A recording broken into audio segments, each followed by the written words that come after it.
Good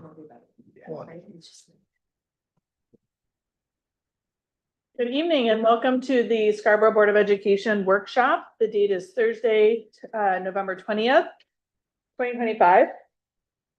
Can everyone please join me for the pledge of allegiance? I pledge allegiance to the flag of the United States of America and to the republic for which it stands, one nation, under God, indivisible, with liberty and justice for all. All right. Ray, can you please call the attendance? Yes. Miss Jacobs. Here.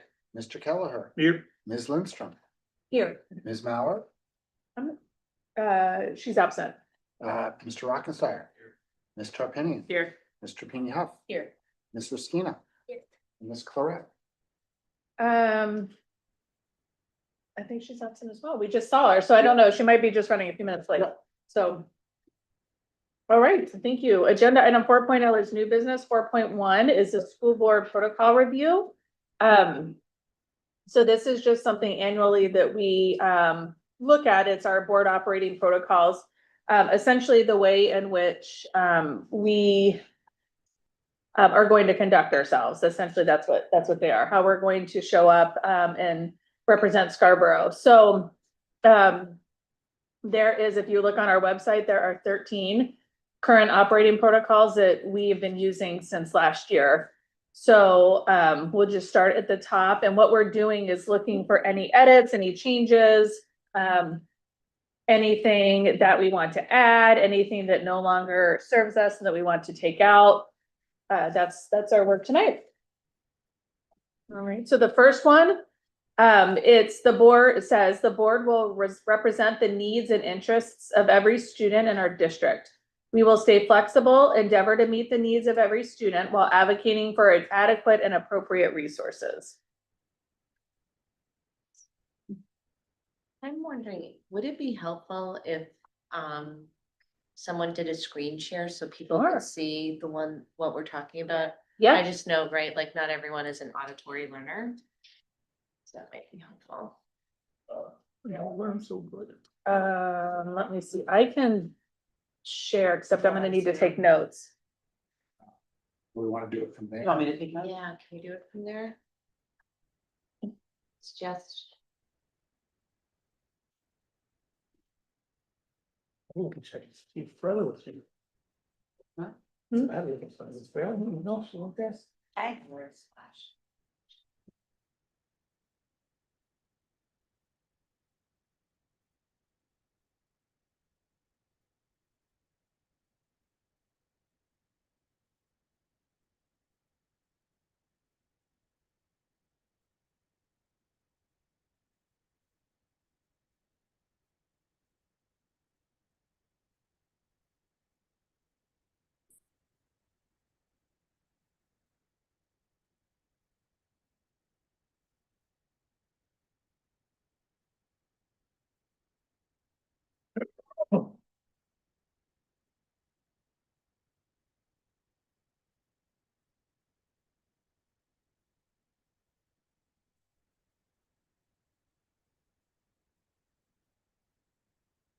Perfect, thank you. All right. So the first one at the top there, the board, again, the board will represent the needs and the interests of every student in our district. We will stay flexible, endeavor to meet the needs of every student while advocating for adequate and appropriate resources. So I'll open the floor for any updates, any changes.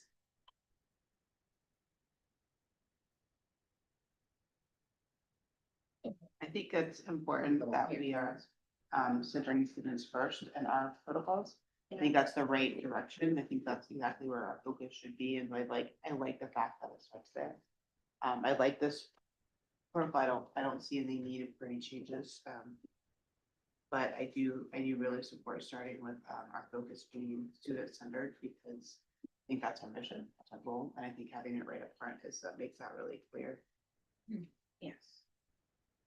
Do you think we should add it to the front? Scarborough Public Schools is a student-centered district and as such. Carry on.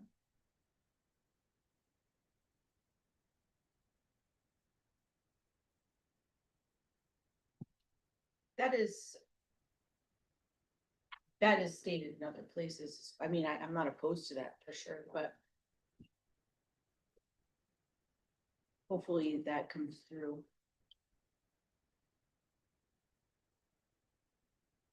I think the district is student centered. I think the Mhm. board. I think this says like the board, our function Mhm. will be. Yeah. To represent the needs and the interests of every student in the district. Mhm. I like that because I think student centered can be. One of those terms that we like to Andy about when we're talking about things. And that unless you agree on the definition of what that actually means. Can be, they feel platitude, kind of performative, if you will. And I think what it means to us is that as a board. You know, we're gonna look at every individual student in our district and represent their needs. And then, you know, the way that we represent the students' needs is by getting them adequate resources. So that the school can do what it needs to do to meet the needs. You know, being mindful of taxpayer money, being mindful of being used diverse resources. But our job here is to represent the best students. The way we do that is by adequately resourcing Mhm. what they need for public education. And I think, like, I like our protocols, are number one. So we're good to just leave it as is? Yeah, I think it's pretty safe. They broke, don't fix it. Our second one is we will work to keep both the superintendent and fellow board members fully aware of current issues and concerns. Surprises to the board or superintendent from either individual board members, the superintendent, or leadership council will be the exception, not the rule. We agree to ask the board chair or the superintendent to place an item on the agenda instead of bringing it up.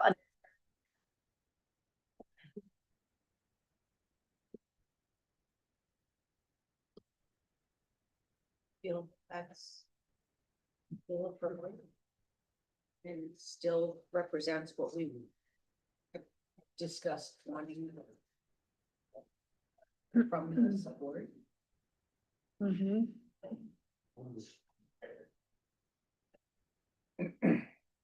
I wonder. If we're, you know, if we're interested in wordsmithing it, I don't love the second sentence.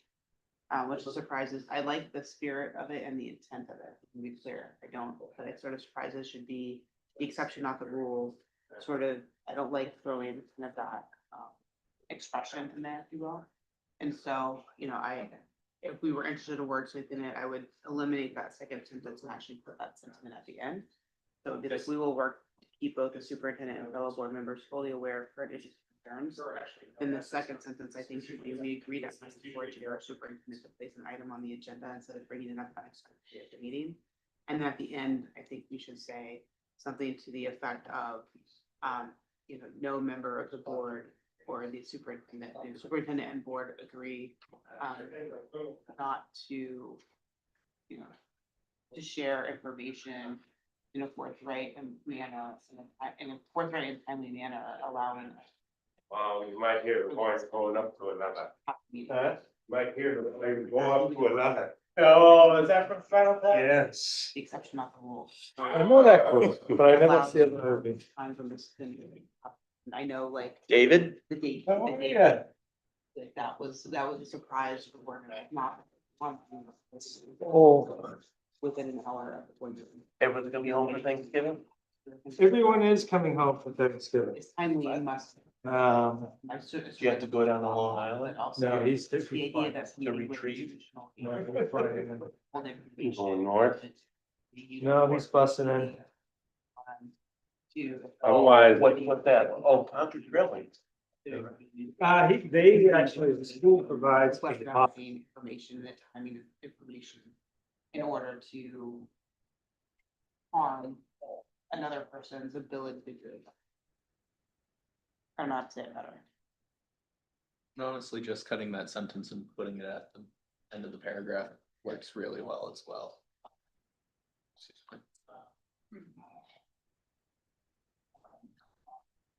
That being said, I agree with everything it says. Yeah, a piece I heard you say, Freela, was like. that I kind of really latched on to was the why, right? So that we can have an informed conversation, right?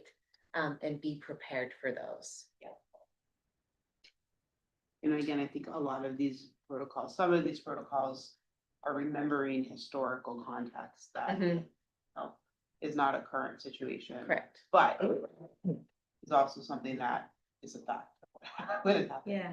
And so, we don't want political theater or board meetings. We want good board meetings that have and well-informed, prepared board members ready for this. So okay. Maybe it should start out that way, board members. And the superintendent. I mean, we could say that to reflect that just a little bit better, maybe that, So the maybe it's something, intention. yeah, like maybe it's something like the board recognizes the value of having informed discussions at meetings. There we go. I like that. Right, towards this end, we will work to, right, blah, blah, blah. And provide information in a timely manner designed to assist the board's collective work and not in an attempt to distract or what's the word for that when you're sort of like catching somebody at something, you're like engineering a situation to catch them. Like, that's what this is telling me to say, we don't want to do. We don't want to play games, but again, that's an expression. I don't want to. Is there an AI in the room? Mitchell's on it. It's really to like provide for genuine discussion and consideration of topics, right? Yeah. In good faith. Yes, In good faith. right, That's what. that's in also good good, faith. right, Like, we're here in good faith. We're not Mhm. here to score points or. right, Or. right, so if we start with that positive intentionality, Yeah. right? Okay, so I have the board recognizes the value of having informed discussions, and then I have toward this end, and then I have nothing else. So tell me. More information will be shared in a timely manner designed to inform and prepare board members for meetings. And will not be withheld or sprung.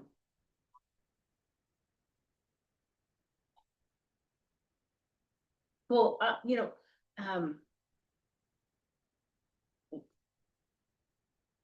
are we trying to tell people how they can bring up topics that are maybe more urgent? Like, valuable, I'm trying to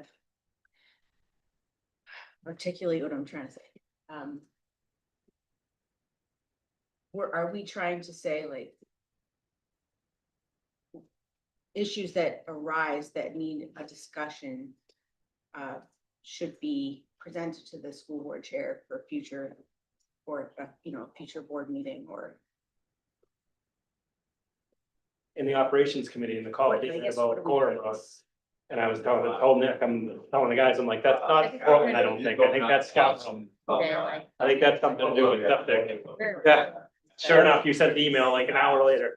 Cause our guys are like trying to figure out if they need to go out on it or whatever. I'm like, I don't think you guys need to go out on this. Right. So when I start. We want to do it in a way so that if you're bringing if I'm bringing a random question to you, say I'm a board member. And I just bring a random question to the meeting, there's not an expectation that, the district leaders are going to have that information at the ready. Right? If you want to have an informed discussion, then when we know about it in advance, we can collect data, get the information that is necessary, so then you can digest it and consider it, Yes. right? But yeah, like how to put all that in. Yeah. And also, there is bringing up something as a surprise is not also, and then there's an ensuing conversation, it's not let the community in. Or Right. know ahead of time, so. Right, That's another good point, right? Cause people will look at the agenda and say, oh, this topic's on, I wanna go to the meeting because I'd like to have a say. Yeah. And so if there's something that's not on the agenda Hmm. that comes up, then we don't have that same public opportunity. Yeah, Right. so I don't know if maybe like. Starting with a intention and then like a bullet of, a small bullet list of the things that board members and all will do. Yeah. To meet Freyla's. Should get in this. Let me, join the Zoom, so you know what I'm doing. Okay. Sorry. Cause I think what you were trying to get at is really important. It's hard to. Board members will not. Yeah.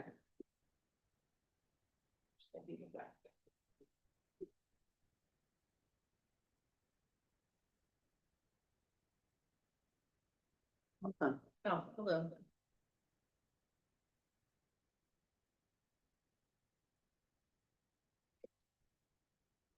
Can you let me share? Can you let me share? If you roll up, I think of that.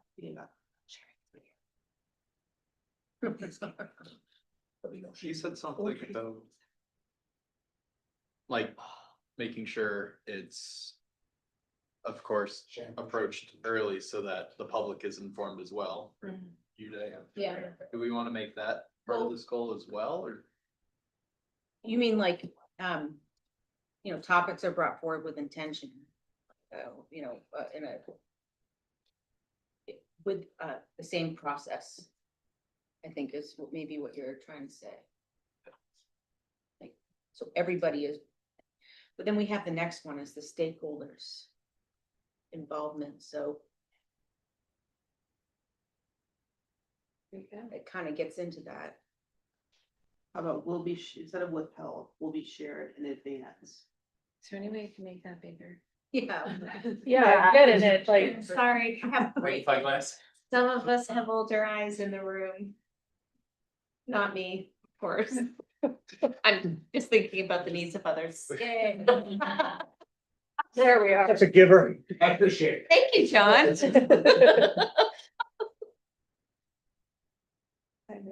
much better.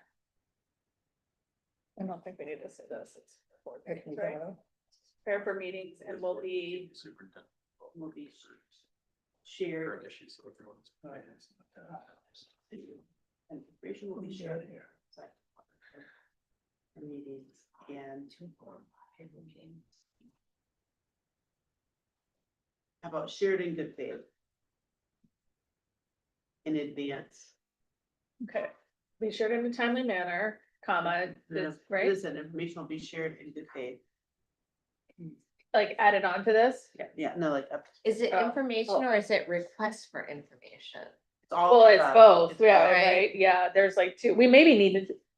Break, I'm sorry, I have heartburn, we maybe need to break it out into two separate, I already took them.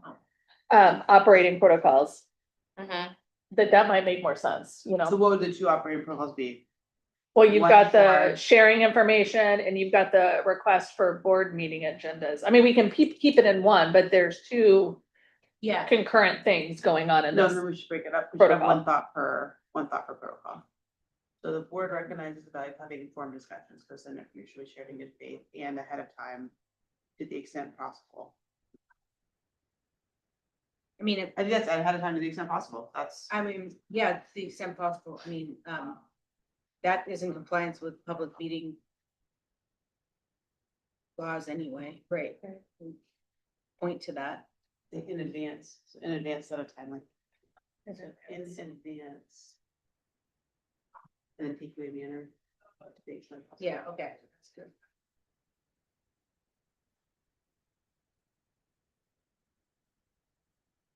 Okay, do we want to keep this sentence in or no? We Yeah, no, I think I like that sentence. And then. Board can vote to superintendent where current concerns. We have some chair, what was this, board chair? And I would take away the surprise sometimes, so surprise is cool. Exception of the law. I think we say that above. but that's- Yeah. And I'm indifferent if we collapse them into one again. Right.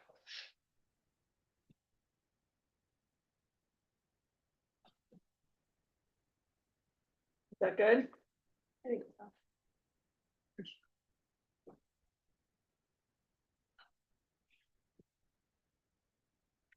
Are we good with that, 2 and 3? I can't.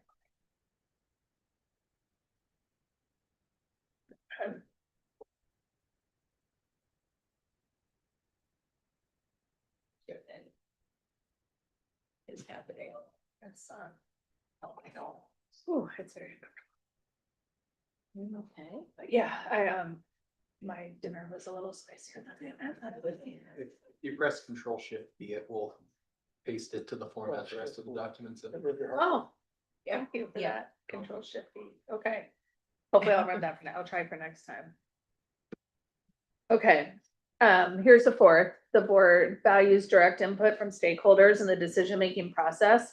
Will facilitate receiving feedback and meetings and or forums, et cetera, and will seek to foster community engagement. It's like not a complete sentence. Yeah. Yeah.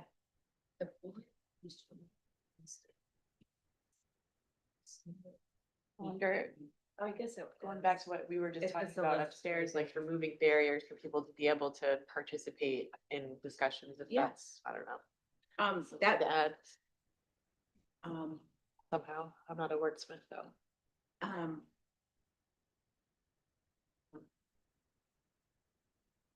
We'll seek.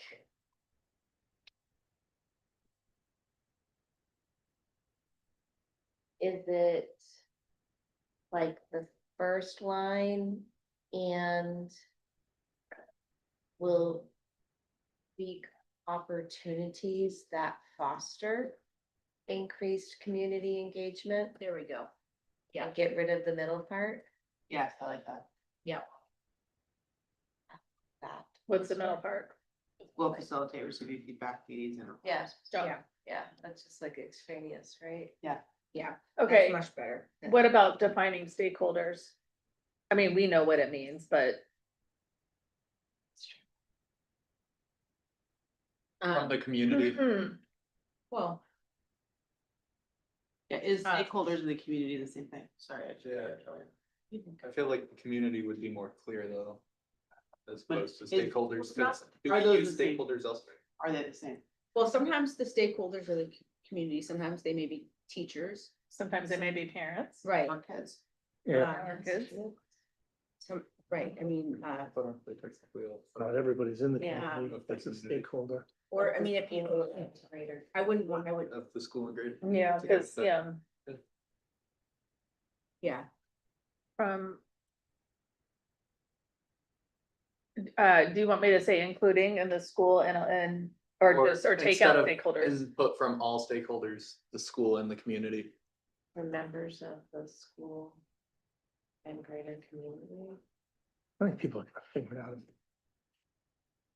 From I members of our. I was thinking about saying relevant stakeholders, then that seems like. We're deciding. You're right. Take Yes, out. well, we take have a out lot of- we stakeholders? have a lot of- Yeah. Oh, I'm here, I'm right here. Words matter, right?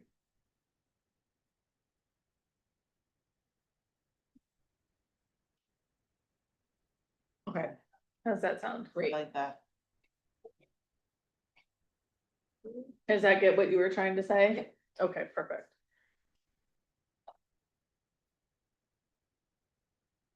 all right. Okay, what did you tell me to do? Control Shift B. Control. Oh, yeah. Oh, you're on an Apple, so it's Command Shift B. for sure. Yeah. Or whatever your paste is with Shift and. Did you say be like boy? B. Oh. Like Victor. Oh, you know what, Shannon? Oh, no. Just use the paint tool. Just do it. There I we didn't go. realize it was. Someone my son's calling you.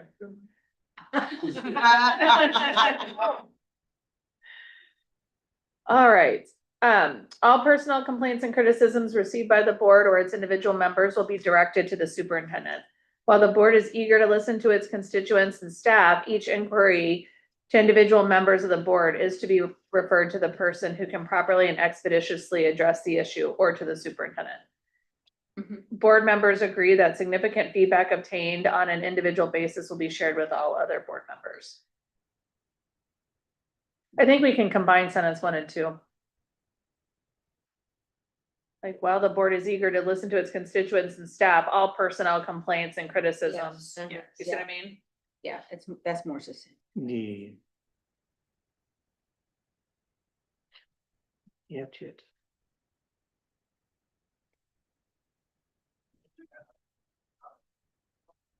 And we don't want me to take this out, right?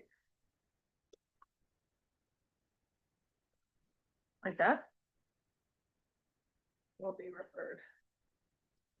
Well, you're referring them to the superintendent, and then the superintendent is deciding who is the To best the superintendent. person to address it, right? Yeah. Not always.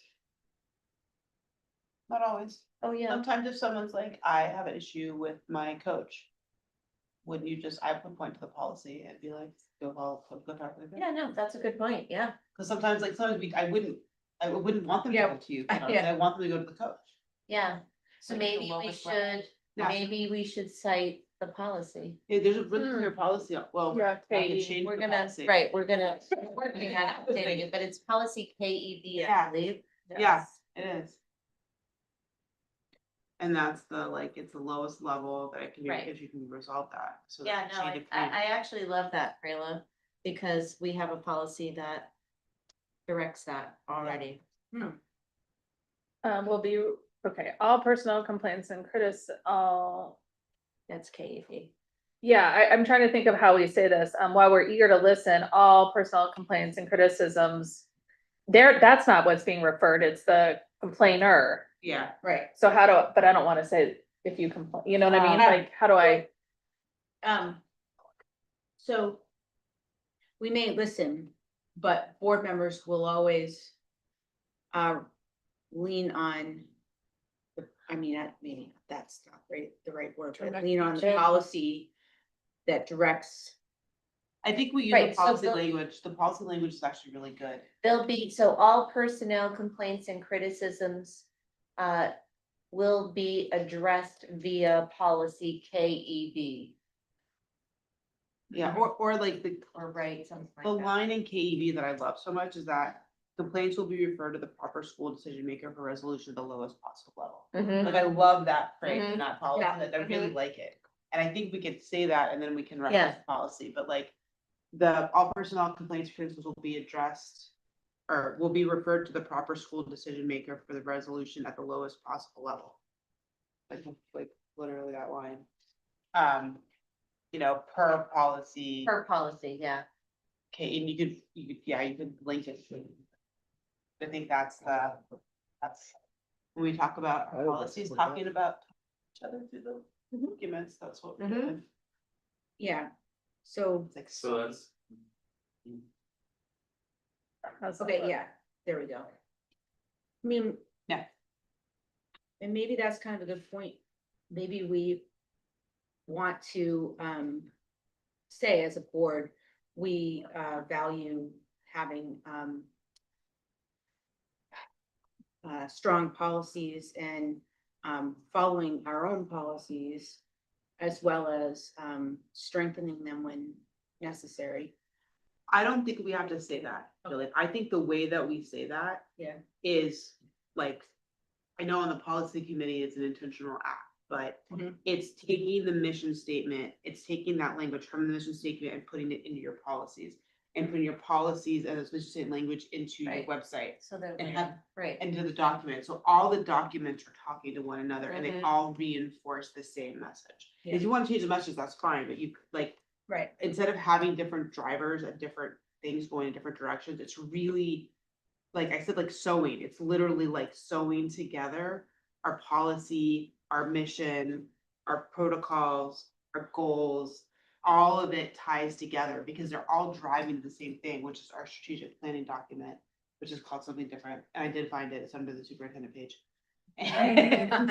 But like that document now speaks more to our policies and speaks more to our goals and our protocols. And they've started we've really tried to line them up through all these meetings, like we really intentionally, and I think we should continue to do that. And that's how you do that, Jillian, is that if they all, it's structural, if they structurally reinforce each other, that's how you say that. Yeah. Yeah, all right. Can I ask a question about the last sentence in number 5? Mm-hmm. Yes. So if we're saying that personnel complaints should follow the policy, does that align with board members sharing significant feedback that they get about personnel complaints with other board members? What Yeah. about, Because that means, yeah. Right? What about because having it basically so we saying share it it's with not the work of superintendent, too? board. Yeah, I think there's gotta be a way to say though, that if you have somebody who. Like run of the mill. I don't like the decision that this coach made, I don't like the decision that this teacher made. But like, if you have somebody who. We fear is going to create a large issue, is going to, like, it goes beyond. That, like, I think that does need to come, I think the board needs to be made aware of it, it's not for board action and it's not the board's work. But I do wanna know that if there's a significant concern in the community that's catching fire. Or if there's a significant, feeling in the community that I might not be aware of, like, I think that is appropriate for us to be aware of, not to address it. That is Right. not our work. But to be aware and have our pulse on the community, right? Like, when we don't listen to our community, we are not as strong and we're not able to do what we feel we need to do to protect our students and to promote what we would like to promote. I mean, that was the building committee 1 and building committee 2, like, in a nutshell. Right. And so I think it's important that we share information with, again, I like that word significant. To me, that means this is not about this, we're not gonna address this controversy and issue and that, but if there is a significant problem. If there are, social media posts that are significantly damaging. A reputation, that's something that I think we do need to know about, and it's for your information, so we can make informed decision making, not. We're gonna sail in and solve that problem, because we're not gonna do that. And we shouldn't, we're not in the business of doing that.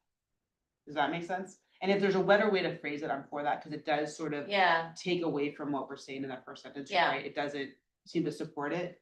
But is there a way to capture that, like, we do need to be aware, we need to have our pulse on what's going on? well, what about switching feedback to like information, all significant information? Yeah, that would. I mean, maybe it should be a different operating protocol, and we should talk about like, Maybe up at the informed. Well, Yeah. this part, we I do feel have like it this, belongs we do somewhere have else. this one right not that here. it doesn't belong anywhere, but right? Yeah, Like, Yeah. right, like I This think a is- standard Yeah. operating protocol that you all have is, right, somebody gets an email from someone, you share it collectively. yeah. yeah, This kind of seems like that's what this is saying, but we say it somewhere else. We right? actually do say that specifically. Right. So I think you can eliminate it. Yeah, Or we could maybe, let me stick it right here for just a second. What if we will work to keep both the superintendent and fellow board members fully aware of any significant information obtained on an individual basis. Or how about obtained or shared with one board member? Like, I just think there's something awkward about that, obtained on an individual basis. yeah. Like, that's not clear. I mean, Obtained What- as an individual or? Information um. and given to one board member, right? Yeah. Because obtaining it has a different connotation. Right, It's you like, need to you're leave it in looking there. for it. I'm Right. going to go Here. obtain You can leave this it. Right. versus it's being It given to implicitly you. says You that weren't by talking gonna- about. Sure. Board Hunting members fully aware of expedition. significant information. Yeah, we don't provided. need we don't need to say anything, we can just stop there. So we will Yeah. work to keep the board and superintendent members fully aware of significant information. Yeah, Done. Okay, that's just, we don't need to qualify that. yeah, I mean, There we go. Okay, and then this one, we're gonna say per our policy. Mhm. Okay, okay, so, here's the next one. The board will emphasize planning, policymaking, and communication rather than becoming involved in the management of schools. Yep. That's really important too. Next. Keep. They can't make that anymore. Succinct. It's good.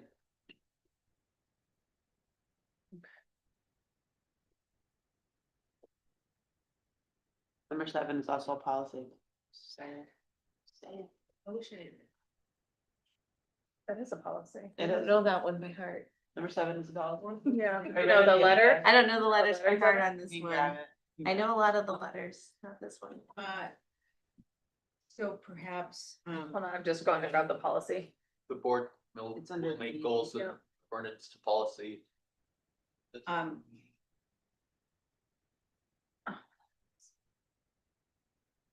yeah, Is it I mean, PG? No. as a side note, do we keep an archive of our, all of our goals and, operating protocols, like, just, I'm curious, like, Historically. I would love to read, 10, 15 years, what were they doing then, what was, I don't know. I know that when we've asked needed stuff from like meetings, that Cheryl's been able to pull those up, but I don't know about.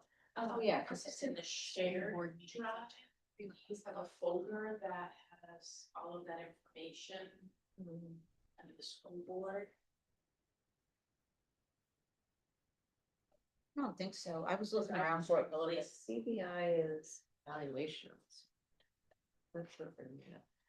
CB is just who the superintendent is and what they have the authority to do. I shouldn't be looking because I'm on the. School board self-evaluation. BBAB. I don't think so. That's the annual goals and self-evaluation. I thought it was a fun policy. I thought this too.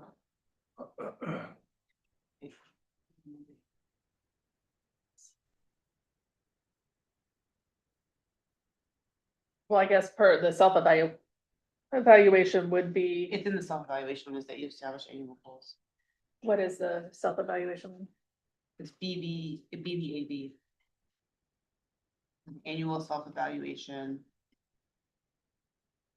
And then following the discussion of the evaluation results, the board will review its annual goals, progress towards said goals to make adjustments accordingly. That's BBAB. Why am I not seeing it? There's a lot of letters.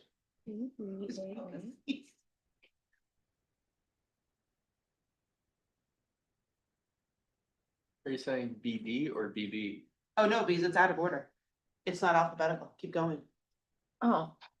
I can't explain that. I don't understand why, but it is BA right there. there you That's- go. Fascinating.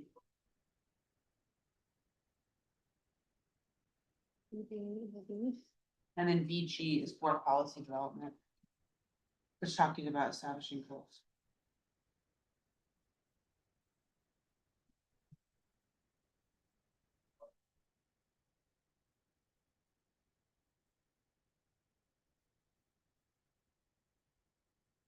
Well, that's really policy, that's not really. Okay.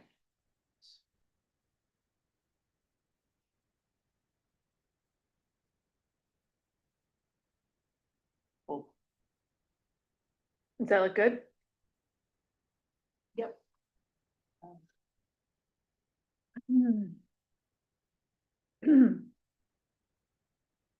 My favorite board protocol, number 8.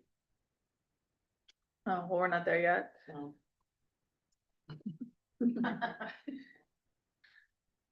But this also has a policy, the annual goal, superintendent goal setting. Yeah, that's, I think Dan, you grabbed that one, didn't you? There's not one that's specific to just goal setting. Oh, well, I take that back. There is one on evaluation of the superintendent. There is one that is just called school superintendent that just outlines the major responsibilities. What letter cluster is that under? Those are in C, Oh, yeah, there's CBI. the C policies.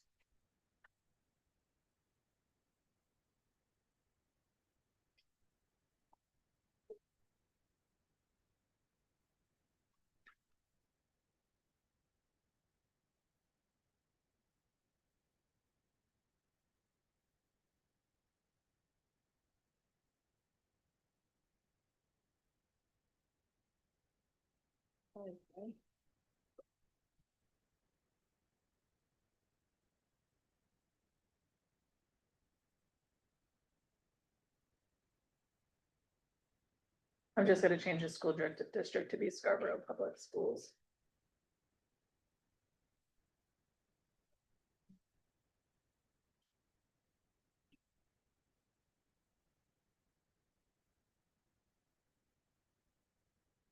That good? Yeah, that's good. Now my. Now we're getting into your favorite policy. Try option command shift B. Option, command, oh my gosh, that's a lot. Just lay it on top of it. Well, when you go to put it in the document. Yeah, when you. Oh, hold on. Oh. Still control C or command C. Option, control. C? This is like Twister. No, it didn't work. Oh, Right, the other It's thing. probably you do- user error, Mitchell, I promise. It's me. Intention is good. All right. I know, I'm sorry, I'm failing you. Okay, the board chair will respond to emails, but may delegate a response to another board member. Individual members, including the chair, may collaborate on responses when requested. Members who receive an email individually will forward the email to other board members. We're using members and board members, Yeah. and then one more. Oh, I missed one. In a second. Oh, yeah. Okay. Any changes here? Nope. That feeds That's into policy open communication, Right? What'd you say? feeds into the open communication. Yeah. Yeah, that last sentence is what we. Do we want to make it a operating protocol just to communicate openly? To each other? Yeah, Well, like I feel like that message keeps popping up. yeah, I mean. I had that jotted down too. I don't really know how to say it, and I feel like we've. Kind of said it a few times. Maintain transparency amongst the board members. What if we change number 2 to say the board recognize the value of transparency? Yeah. Because that's really what we're saying, right? Yeah, having informed. Transparency, discussions for transparency. Well, yeah. Um, No, I don't know about what the, we can say two things, we value transparency and having informed. and transparency? What about Yeah. transparency through informed? Citizen information will be shared transparently and in good faith, John finally trying. comma, in advance, dates. Yeah, listen. What? Oh. What'd you say? And I then said- comma. Good faith, and then take out and It doesn't matter. of meetings, in advance of meetings days. Somehow.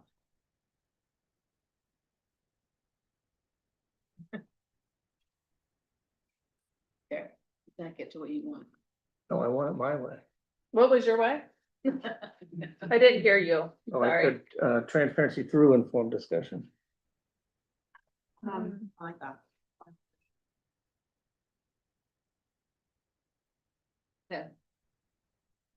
Informed discussion. There we go. Period. To this end, information will be shared. Thank you for contributing. That was wonderful. Will be shared. Now I'm going to take transparency out Sorry, there in good faith, and then take the comma and put and. and in advance of meetings to the extent possible. Yeah. I think there's a comma there. Okay. Okay, and then we're good then with 9 as is, Yeah. like with that last There's sentence? also a policy on that, BBAA. For, You do realize that these verticals are now like been appropriately policied.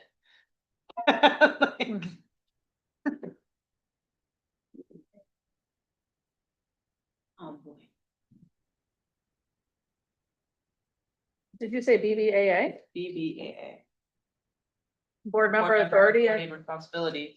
Board members only have authority when the board legally uses them. but that's not about the board chair responding to emails. Oh, no, I keep getting ahead of you because the numbers have changed, so you can go back, that's our next one. No, the emails are not in our policy. Yeah. Although they could be.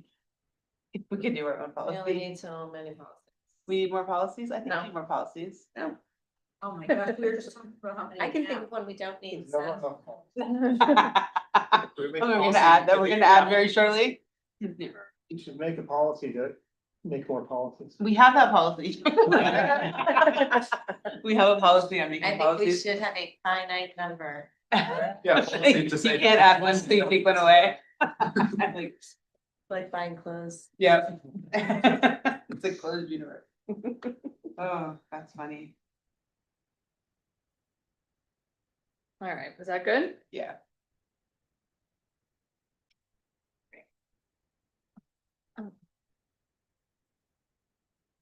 Boy. I'm gonna do this. Yes, please. Maybe Maybe she'll see that. Listen, the rest of you can be editors. I'm gonna be doing the typing here. Look at that, you don't have to do this. Yes, we have a lot of armchair chair quarterbacks. Yeah. Okay, here we are, number 11. God-given right to make fun. That's what this is about, actually. That should be a pro. Everyone should read operating protocol number 11. Should make a policy about it. Doesn't say anything. Different points. Scrolls.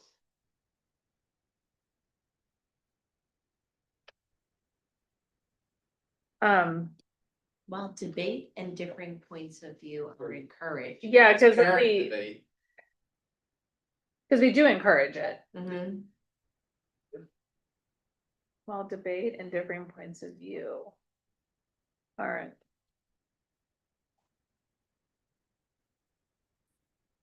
Are encouraged, we will We will engage with care. and respect. engage, that's it. Yeah. All right, that feel good? Yes. Feels very careful and respectful. Yeah. All right, board recognizes that publicly discussion questions and meeting is important for transparency. We kind of. Is that maybe, This is about not blathering on. Be connected to like the. Whatever, public comment. policy? Oh, okay, okay, yeah. it could. I think this is more about open, like, It's This when is we also move the the law. question. like, this is Right. also the law, like, this is open meeting Right. law. Which is that we're not supposed to be discussing questions and not publicly, not just because it's not transparent, because it's illegal. Mhm. Yeah. We don't wanna do that. We will, We will follow law. so like if. In accordance with Maine's open meeting laws. We will act legally. That's one of our policies, we Yeah. have to act legally. Do we want to get rid of this? We don't currently have a situation where we have a member who likes to perseverate for long periods of time over nothing. I could foresee in the future needing to bring a protocol of this back if we had a member who was like tangentially taking up too much space in the room. That being said, using Robert Rules of Orders is an effective way Right, to deal with that. Yeah. So, like, there's ways you can do this. We could say, you know, the board will, Follow Robert's rules of Follow- orders. Well, we have a Yeah, policy. we have a We policy. We have a policy that says that. okay, but Yeah. I mean, like. Yeah. As an operating protocol, if we do value learning about Robert's rules and trying to make sure we're following those things. Hello. Do you wanna call out in number 10, where we encourage debate and different points of view, we'll do it with respect? Yeah, kind of combine these. Yeah, combine them and sort of like, we'll do, Yeah, so part of that respect is respecting people's time. But Yes. also part of the respect. right, and we've had, We had John call the question one yeah, time. one time, but we were having a circular Yeah, conversation and, we weren't making any headway at all, and so it That's made sense. exactly Right. that's the purpose of that. Right, Oh, yeah, yeah. no, but again, that is a really We nice really use need of to do Robert's that. rules. No, that's exactly what you should do in that instance. Like, that's the appropriate action to take. And a lot of times the people who are engaged can't see that, like they're incapable of having that much insight in that moment, because that's asking a lot of human beings talking about it. To then also be able to pull back and understand the context of what's going on, where they're landing. Maybe you could even combine first two sentences, because like the board recognizes publicly discussing questions important for transparency and welcomes differing viewpoints. And will do so with care and respect. I don't know, Is it open It's open. discussion instead of public discussion? Open this. We don't use the word transparent again, We'll be transparently transparent. but we encourage transparent debate and different. Yeah, I like that. Yeah, that's a good point, that could really shrink up that sentence. What? Uh, Transparent discussion. Recognize the importance of transparent discussion. Well, we encourage open debate and different points of view, we will do so with care and respect, period. We agree to move the question forward and when discussion is concluded or becomes overly repetitive. Issues that require a lead to in-depth discussion should be moved to a workshop discussion. I don't know that we need this one. I'm not wedded to this one. I don't think we need it unless you really want it. Well, that's kind of where I was leading. Like, I wonder, we have so much in here about how we're gonna communicate, like, do we Yeah. need this one? Yeah, I I don't mean, think so. this really leads to the point of like, don't embarrass yourselves, use Robert's rules appropriately. We encourage debate and different points of view, but we do so with care and respect. Robert didn't want anybody to embarrass himself. I mean, I do think the care and respect part is good. Yeah, That's a great. This is the part I don't know if we need. yeah, They okay, thought different. okay, fine, done. One question is, when, so there was a last statement about if things become overly repetitive or in too much in depth. So what is the standard for when you would have a workshop or not, or what merits elevation to a workshop? Right now, what we're doing, or we have been doing the last couple of years, is we meet as a board, in July. I sound like I'm asking a question, not telling you, but I'm Right. trying to remember the month. It might have been June. We moved it. On the scooter and I was wearing a Hawaiian shirt. That's right. Yes, and this was our planning session, So we have a so, planning session. Yeah. Time either before or after July, where for. not after, because, we have to do it in advance, because we set our goals. And then Diane takes those goals and she meets with her leadership team and they set district goals. Got it. So, we're no later than July. Got it. So we meet, we set our goals, and at that time, what we've also been doing is discussing ideas for workshops. And so we kind of try to, so Diane can inform her, whomever's coming, we try to set them in advance. But I will say there are some exceptions, like, for example, we've received a few emails lately, and so Jillian said that would be a really good workshop topic. And so we actually had a free month that we hadn't filled this year. So it ended up being perfect. So now we can slide that in. And so there are times when people, that would be a good example. Like, we're getting a lot of emails about the same topic. So seems like that would be a good opportunity for us to have a workshop. We haven't had a situation that called for this No. protocol in my memory. No, Okay. this is the first time. So like, I think Robert's rules would be useful in the case we have someone who becomes overly repetitive, we can't get them unstuck. Yeah. We're stuck. Yeah, That's I what mean, we're- the other option that you have is you could table the discussion, Yeah, right? right. Like if you were talking let's say for 45 minutes and, you know, and you're feeling like, You're not. They- having they any keep progress on this, circling right, you know, wagon. moving Forward on the. yeah. John will be helpful. And John, yeah, like the only time we were saying, the only time we've ever used that is when freaking John word. had to do it. He called the question. Good And that like stops any discussion. You can't talk anymore. Yeah. Okay, so we're good there. Nate knows what I'm talking about. Okay, well. 12? Freaking Well, knows. 12 is. We're gonna drop 12? No, Oh. 11. Oh. Executive session. Ain't nobody got time for that. I think, I like having this in our protocols. Yeah. It's the law, Mhm. but it's good to make sure everyone understands what executive session Yeah. is for and why we have it and when we have it. And also, Because it's a hot topic. and so people, we're telling people how we operate as well. Yeah, we follow the law. Which is nice. Just generally. We do follow, as a board, we follow the law. We do Yeah. individually, it's on you. How I get here is another, yeah. Yeah, however you get here, you come as you are. Once you're here, we follow the law. All right, then our last one, 13, is our committee meetings. We put this into our policy recently. Yeah. Yeah. Mhm. We did, we dropped this right into policy, so we agree that committee chairs will act in good faith to schedule meetings to be attended as full committee and relevant staff. You have to write your agendas in advance. 3 business days. I don't know why I'm reading it, I've like fallen into a policy meeting in my head. Yeah, I can pull I the do this policy. in policy meetings, but prior to the meeting minutes within 1 week of the meeting, all committee meetings will be recorded and or live streamed whenever possible. This is pulled directly from a policy. Mhm. And we pulled this directly into a policy last month. It's, I Yeah. think it's board standing I committees. think it's on our agenda. Right, it It's is. to be voted on. I just read it. Yeah. So. BDE. Yep. Yeah.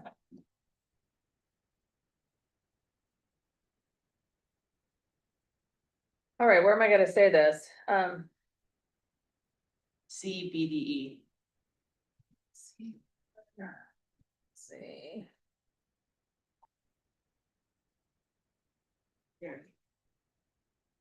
I would like a.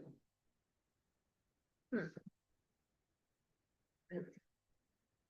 Do you know how to write? Yeah. Beautiful. Good. There we go, good. Yes. All right, so, we can all like kind of think on this, read them again, and then we can vote on them at our next, Okay. meeting. Perfect. All right, if there's no objections, we will adjourn at 7 o'clock.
Good evening and welcome to the Scarborough Board of Education Business Meeting. The date is Thursday, November 20th, 2025. Would everyone please join me for the Pledge of Allegiance? I pledge allegiance to the flag of the United States of America and to the republic for which it stands, one nation, under God, indivisible, with liberty and justice for all. Great. Sorry. Ray, can you call the attendance, please? Yes, Ms. Jacobs, Here. Mr. Kelleher, Here. Ms. Lindstrom, Here. Ms. Mauer, Here. Mr. Rockensar, Here. Mr. Arpinian, Here. Mr. Penny Huff. Here. Ms. Roskina, Here. Ms. Claret. Here. All right, thank you so much. Agenda item 4.0 is approval of the November 6th, 2025 business meeting minutes. If there are no objections, we will approve those as presented. Right, thank you so much. Agenda item 6.0 or presentation 6.1 is the high school principal, Nate Terrio. And this will invite you up. No adjustments, okay. Oh, I'm sorry. Before you get started, thank you. Agenda item 5.0 are adjustments to the agenda. Are there any adjustments this evening? I have none. Thank you. Agenda item 6, it's been a long day. Agenda item 6.0 or presentation 6.1 is the high school Nate Terrio. Also been a long day. Good evening, everybody. So I'm here to present a little bit about the work of the high school this year. Before I get started, I think normally these kick off with sort of it's been a great year and all that. It hasn't been. I can't lie about that. But I do want to thank everybody for their continued support as we sort of navigate this tragedy throughout the year. I think we're through the crisis phase of that, which is awesome. But you know, there's still a lot of sort of daily reminders and daily pick-me-ups that occur throughout the day. And I mean, even just yesterday, I had a senior come up to me and say, "How are you doing? I haven't seen you in a while." And so there's a lot of those little moments throughout the days and throughout the weeks that are really, really comforting. And so it's been great. I think everybody in their own way has kind of picked somebody else up.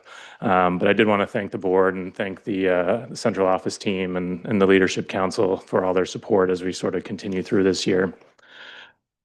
With that being said, we knew as far back as last January, I would say, that we had a lot of work this year. And so we've just been kind of pushing through as best we can to try to stay on top of things. So the major thing that I wanted to present to the board tonight is information about our accreditation process. We have started that process this year, and it is a multi-year process. It's going to take about 3 years to get to the point of reaccreditation, fingers crossed. And then also it actually extends beyond that. There's some accountability reporting that we have to do to track our work and all of that.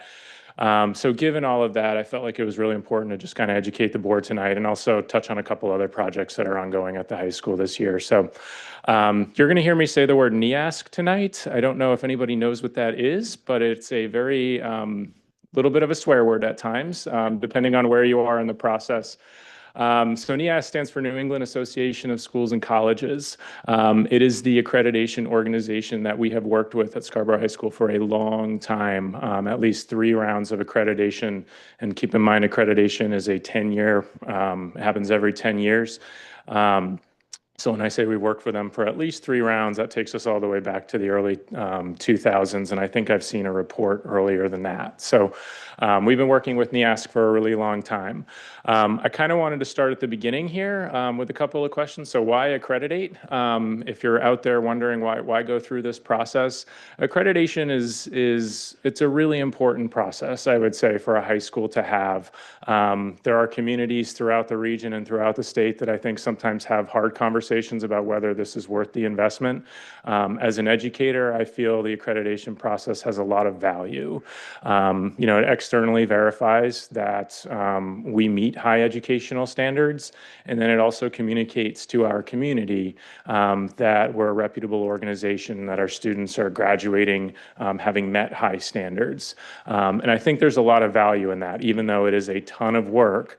I think holding ourselves to that standard and indicating to others that we value that, I think is really, really important. Why NEASC? So NEASC, simply put, is a global leader, I would say, in accreditation. There are probably a dozen, maybe 24 accreditation agencies throughout the country that are sort of the gold standard. NEASC is really in that mix. Regionally, they're very well known, and they've been expanding internationally as well.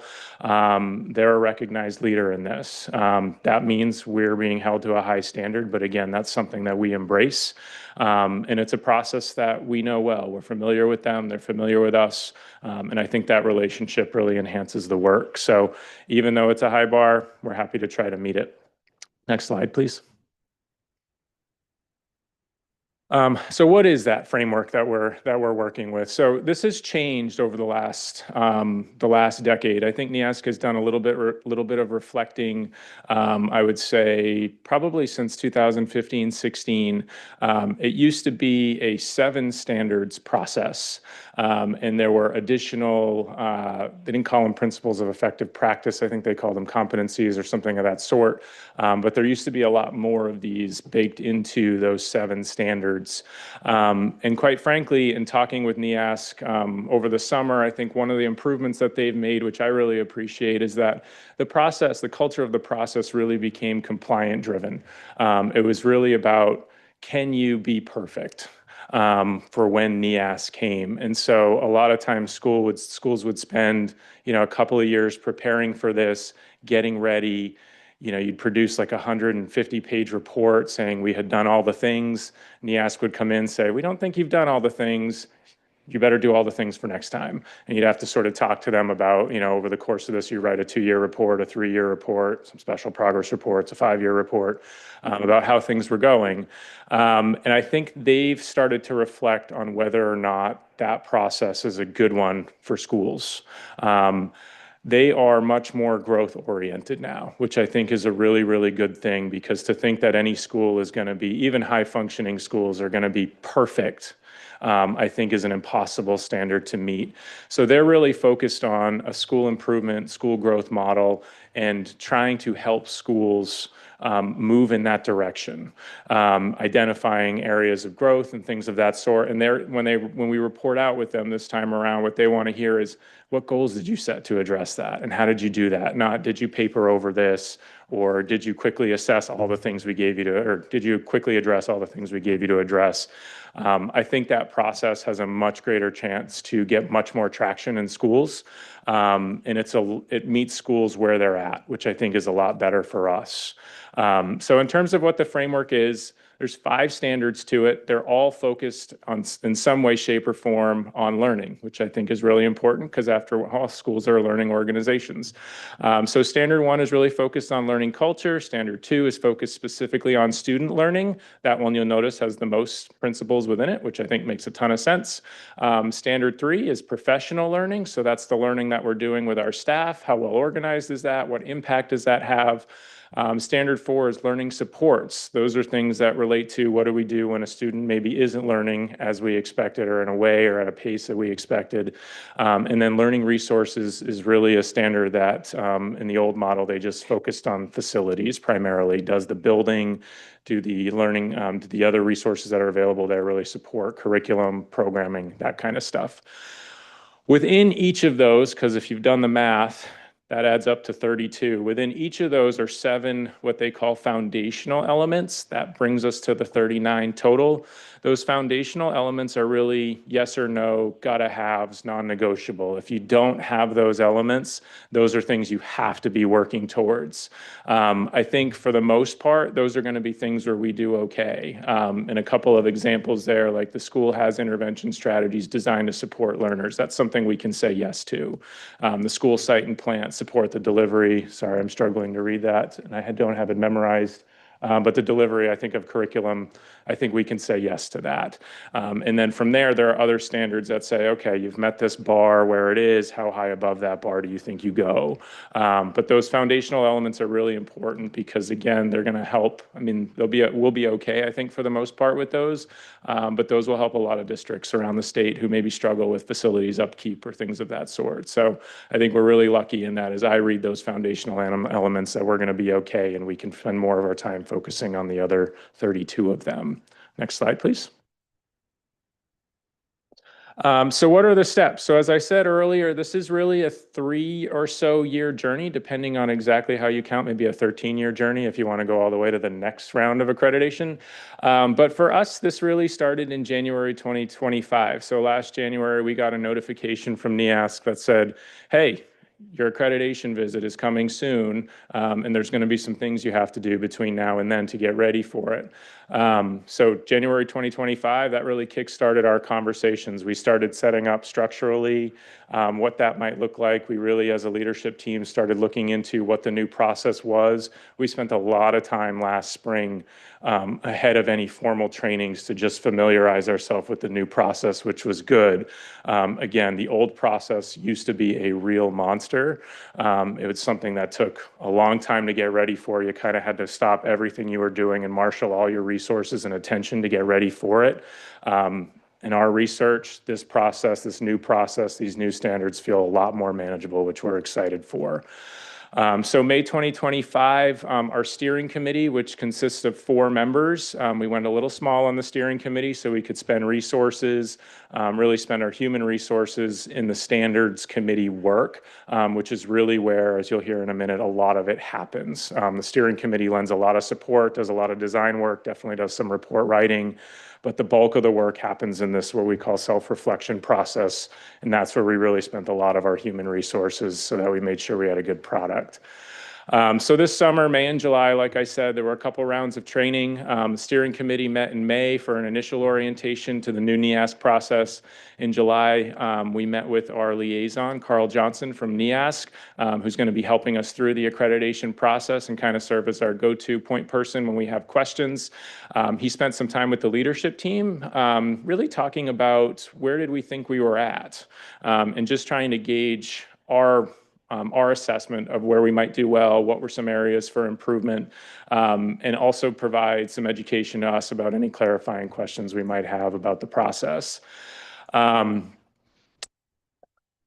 So this September, Carl came back, did a training with the whole year. And then really this year, those items in blue are really our work this year. And I'll dive deeper into them in just a minute. But we've been engaging in something that's called the self-reflection. And like I said, there's more on it in a minute, but it's a year-long process. It says 3 to 6 months, but I think given everything that has to happen, I think probably 6 to 8 is a little bit more realistic. So at the end of this year, May 6th and 7th, I won't make any jokes. I see you smiling over there, Abby. But May 6th and 7th is the collaborative conference. That's a new NEASC structure. So before it used to be get ready for accreditation with what they called a self-study, which was really an intensive look at the school by school staff. You'd produce this huge report. NEASC would come pretty much the next year, or at least within 18 months, I would say, and do a visit, and they would check everything that was in the self-study and try to verify that it was there and then make their recommendations. This collaborative conference is an attempt by NEASC to really try to work with us ahead of our visit so that they can kind of guide our work and guide our goal setting, guide our growth and improvement, and really try to get us ready for it. That's different than it was before, where the school was working a little bit more in isolation and hoping that they had done everything really well and that everything was going to check out. So that collaborative conference is happening later this year. It's a 2-day conference. And like I said, we'll get into more details about this year's work, but that's coming. 2026 to 2028, you'll notice there's almost a 2-year gap that we have to make plans, identify our growth areas, and identify what they're calling priority area goals for school improvement and growth.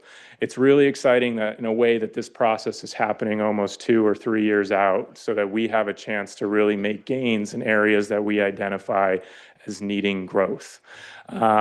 So March 2027, or March, sorry, not March 2027, March 26th through 29th, 2028 will be our decennial visit. That's sort of the big visit for us. They'll come in, it'll be a 3-day thing, not on Sunday anymore, which is really nice, at least for the kickoff. It's a Monday through Wednesday thing now.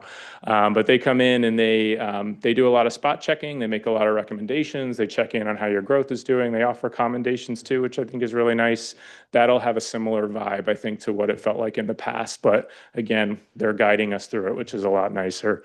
And then there's some ongoing accountability reporting after they visit. They're going to want to keep checking in on how we're doing with goals and track our progress, which I think is nice. It's good to be held accountable. Next slide, please. So this is a deep dive in our work for this year. So this year, like I said, we've been getting ready for the self-reflection report. There's a lot of moving parts to get ready for that. So we've been administering NEAS surveys to family, staff, students. We've been revisiting our core values and beliefs about learning and creating a vision of the learner, which is a new thing from NEASC. It's a combination of a couple different things that they used to have in the old model. But they're calling it a vision of the learner. We've been doing that since last May. Conduct the self-reflection process. So this is the other meaty part of our work this year. We've been engaging with our professional learning team time. We've been engaging in research and reflection to determine its alignment with standards. Really, the way we've set that up is we have about 20 to 25 staff meeting monthly during PLT time on Wednesday early release to reflect on these standards and principles. So that group of 2025 each is assigned a standard. There's 4 people leading that standard, 2 people are leading it, 2 people are in charge of writing it. And they just talk about the principle and everybody kind of gathers evidence. Oh, we have this, we can bring this.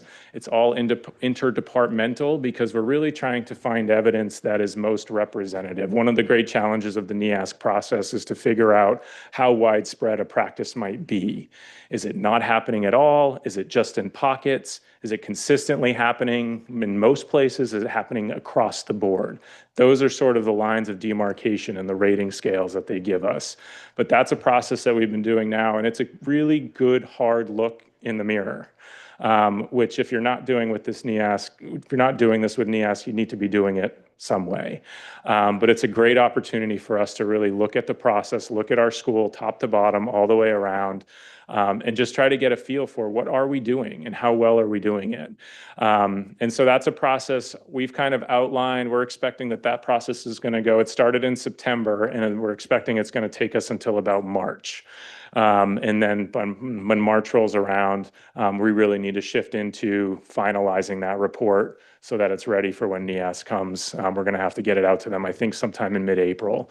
So their team has a chance to review it. And then when they come in May, we can have some conversations and discussions about it.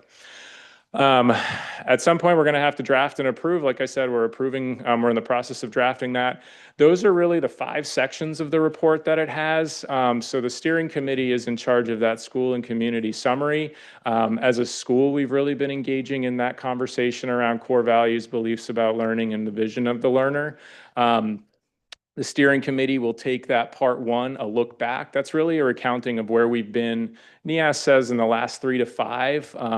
But it's been, as you all know, an interesting 7 or 8 years in education. There's sort of this pre-COVID world and post-COVID world. So it's hard to draw that line at 5 years because I think everything we were doing at that point was still informed by what happened during the pandemic and its impact on kids and staff and all that stuff.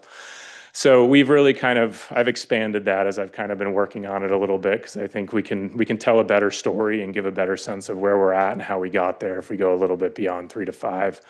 But that look back is a part that the steering committee is doing. Current conditions is really that committee work. We have to take a look at everything we're doing across those 5 standards, across those 39 principles as a school and assess where we're at. That work is going really, really well. I think I started a lot of faculty meetings in the last 6 months with putting NEASC on the screen and saying, everybody get their oohs and ahs and exhales out and moans and groans, because it is a big process. But really our message has been, let's just embrace it. Let's get better. And I think that's good messaging for people to hear because, I think we're a high performing school. I know a lot of our staff think we're a high performing school, but that doesn't mean we can't get better in some ways. So that current conditions is what we're looking at now. Part 3 will be written by the steering committee, priority area goals. That really comes out of the report. If you identify 10 or 12 or 15 things you need to get better at, NEASC wants to know what are the maybe 1 or 2 or 3 things that are really high priority for you to work on. As we all know, it's impossible to work on everything and get better at everything all at the same time. You really have to focus resources and attention on a couple of things. That's the way NEASC has structured this, which I think is really nice because I think it matches our district approach to how we implement initiatives and try to make school improvements, which is awesome. Come either March or April, we'll have to have a staff vote to adopt the report. Again, I think that's really good because staff will know what's in there. It's not as if it's been written by 1 person or 3 people. They've all had a hand in writing it, including our support staff, which I think is great because they too bring a valuable perspective to the work. So we'll need 2/3 majority minimum, and NEASC says they'd like a 4/5 or 80% vote, which I'm confident we're going to get. We've been floating around these committees for a while now, and the conversations have just been tremendously productive. I think sometimes there's been a lot of surprises, and I mean that in a really good way. I think sometimes people go in thinking, oh, we're gonna crush this, and find out that no, this work is actually just happening in pockets. And it's like, that's great that we've identified that. I think other instances, it goes the other way. People are coming in thinking they're just maybe one of a small group that's doing something, and finding out that no, this is happening consistently across the board, which I think is really great. So there's been some really good conversation about what's going on in different places, and some really honest assessment, I think, of how we're doing, which is great. Collaborative conference is the last thing. That's a team of 6 to 8 folks that are going to come. NEASC is going to pick them. Usually they come from schools that are also working on NEASC and trying to learn the process. We've sent a couple of our steering committee members to collaborative conferences for other schools. I'm expecting the same in kind when that team of 6 to 8 comes. But really, that's a chance for us to talk about the report. They spot check a little bit. There'll be a lot of meetings with a lot of different groups. They'll meet with the central office team. They'll meet with our department heads. They'll meet with some parents, students, so all over the place. And really what they're looking for is, how good is this self-reflection? Is what we're hearing from these groups matching what's in there? And I expect it will, just based on, I think, how honest and open and transparent we've been as a staff in assessing where we're at. So we're excited for that. Next slide, please. So just to give a little bit of insight into our work. So this is, I'm super excited to say, actually, this is our new mission, beliefs about learning, and vision of a learner. This was work we started back in May with an exercise that I know staff are still talking about, probably not in a good way, but if you walk through my office, you'll see evidence of it. There's dots and chart paper all over the place.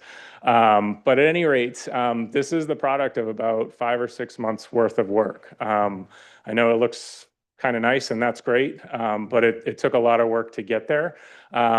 So just to kind of give you a sense of what it is, this is something that'll be going in our handbook. This is something that's going to be guiding a lot of our program of study conversations. One of our tasks with this vision of a learner is really to embed it as the foundation for all that we do. And so we're already looking for those areas where we need to put this in install this as our foundation. It's already part of our program of study conversations. If somebody's bringing a new course forward to me, it's got to show how it aligns with this. And I'm going to be looking for those kinds of things on an ongoing basis, because this really is supposed to form our decision-making, our resource allocation, all of our thinking. Just to give you a quick overview of the anatomy of it here, the mission is really the Scarborough Public Schools mission. We didn't feel compelled to create another one for the building. We felt like it captured where we were at and where we want to go. So there's no need to be redundant just for the sake of being redundant. So that's the Scarborough Public School mission. Like I said, that was our first test case. We took everything of all this input that staff had given us about what's working, what's not working, what we could be doing better. And the first test that we put that input to or put that feedback to is really, does this still explain that? And we felt like it really did. We felt like that as a leadership team. We ran it by our department heads. They saw the same pattern. And so we felt like it just made sense to keep it the same. One change we made is the beliefs about learning. We really tried to capture where we were at as a building and where we were at as a district, but also create a bit of a roadmap for where we were going. There's really two simple beliefs, I would say, that it expresses. We believe all kids can learn. I think that's a fundamental belief to education. There's nothing controversial about it, but we want to stake our claim to it. The other thing is that we believe in the holistic development of all students. I think that too is very reflective of the work we've been doing as a district, and I think it's reflective of sort of a widely held, longstanding belief within Scarborough that it's not just about the academics. They're important, but we're trying to do more than that too. And so if you'll look there, it's really those two statements and then some of the key things that we think drive those. When it comes to beliefs that all kids are learners, we think those are driven by high expectations, multiple pathways. And there's some edge-speak there, intentional use of high-impact student-centered instructional strategies and assessment practices, really by good teaching. We think that that's driven by good teaching. And then the other statement is similar. We kind of looked for some things that we as a school and as a district bring to the table that we thought that we think are unique. So believe in the holistic development of our students. What drives that? I think in Scarborough, that's really student participation in extracurriculars, the exploration of post-secondary pathways and career options. We have tons of that at the high school, and then an organized and coordinated system of supports. All of that captures work that we've been doing and that we're going to be continuing to do for quite some time, because that is the work of schools, I think, to have high-functioning areas in all of those things. If you look at the left side of that, you'll see the vision of the learner, I should say. You'll see guiding educational principles as a term. Almost all of those, to be honest with you, come from the Maine DOE. They are what the Maine DOE calls the Maine Guiding Principles. Maine's a local control educational state, but one of the very few things that they insist that we do is that all high school graduates graduate from high school with those skills. If you look at the Maine learning results, those are really an expression of, in certain subject areas, of these guiding principles. Again, that's another area where we felt like these are good. And they're going to take forever to get to. They're very aspirational, but they're things that the state says we should do, and they're things that when we look at it, we kind of believe in it too. We didn't feel compelled to go off and create something totally new in that regard. The core values side of that is a little bit unique. I would love to say there was this great rhyme or reason to it. Really, we used to have 13 core values, which felt like a lot. If you value everything, it's hard to say you value one thing. And so 13 felt like a lot. And so we were really trying to cut it down to maybe 3 to 5. And we kind of, as a leadership team, I think we kind of centered our thinking around that STORM acronym, which is just a simple organizational tool. From there, we really started talking as a steering committee, as an admin team, even as an instructional leadership team about what do these things stand for. We had some really good conversation about what's a good value for S and what's a good value for M. But I think at the end of the day, these are all things that the high school staff said they really believed in, which is great. Magnanimity, they all agreed, was a tough word to say and maybe a tough one to spell, but they all loved what was in the bullets. And so I think, it's something that the world needs more of, and I think we all saw that. So ultimately it stayed in, but that's what we're going to go with. And our challenge from here is going to be, now that we've planted our flag with these values, how do we honor that? There's a sign right outside the high school. There's a plaque right outside the high school that says something along the effect of what's honored is cultivated here. It's an old Greek quote. And I think that's sort of our challenge. When you adopt these values, you need to make sure that you're recognizing them and that you are valuing them. And so that's going to be our challenge moving forward, I think, over the next couple of years, is now that we've said we believe these things, how do we show that? But all in all, I feel really good. This just closed. We put it to a vote. It went before the full faculty on Monday. at the faculty meeting in the afternoon, and we had a ballot. We left it open for 2 days. It just closed yesterday at 3 o'clock, and we had 99% of people vote yes. So sort of this resounding support for this document, which I think is really good. And it did go through several rounds of feedback and input. It did not look like this at all when we first started. It was 3 or 4 pages, and getting it down to a page, I think, was a huge accomplishment, and based on feedback. So 2 more projects I just want to mention, and then I'll wrap up. If we could go to the next slide. Just in the interest of giving you folks a heads up about some other things that are going to be coming your way. We've also had some projects that have emerged this year, which I'm excited about. I'm not going to go into great detail in all of them because I think we're going to need other forums to do that. Certainly when we talk about the English expanded pathways, I'll talk more about that when I come back with the program of studies. But I did just want to give you a sense of some things that are happening. A lot of this is work that's been going on. I would say there have been a lot of conversations happening about these 2 things. Hasn't really been, we haven't set a timeline for it. And it just so happened that there was a flurry of good thinking, I would say, in the last 6 to 8 months on both of these. So the first one I wanted to mention is a diploma endorsement. So diploma endorsements are something, just to give you a sense of the landscape. There's something that you see in some Maine high schools, not something that you see in all Maine high schools, but there's definitely they're definitely a growing trend, particularly in sort of these select, rigorous areas. STEM is probably the most common endorsement you'll see. You would see some in like arts, humanities, some have other ones as well. They're sort of like these high school majors almost. I think the thing to keep in mind about these is we're not necessarily inventing something new. Really what we're doing is clustering some experiences together and giving it a name. We have students that are probably going through this already, and we just haven't named it yet. And so we thought it would be a really good idea to honor that. STEM is an area that, there's a lot of passion about it. We have a huge STEM department. We have a lot of extracurriculars and enrichment opportunities that are STEM focused.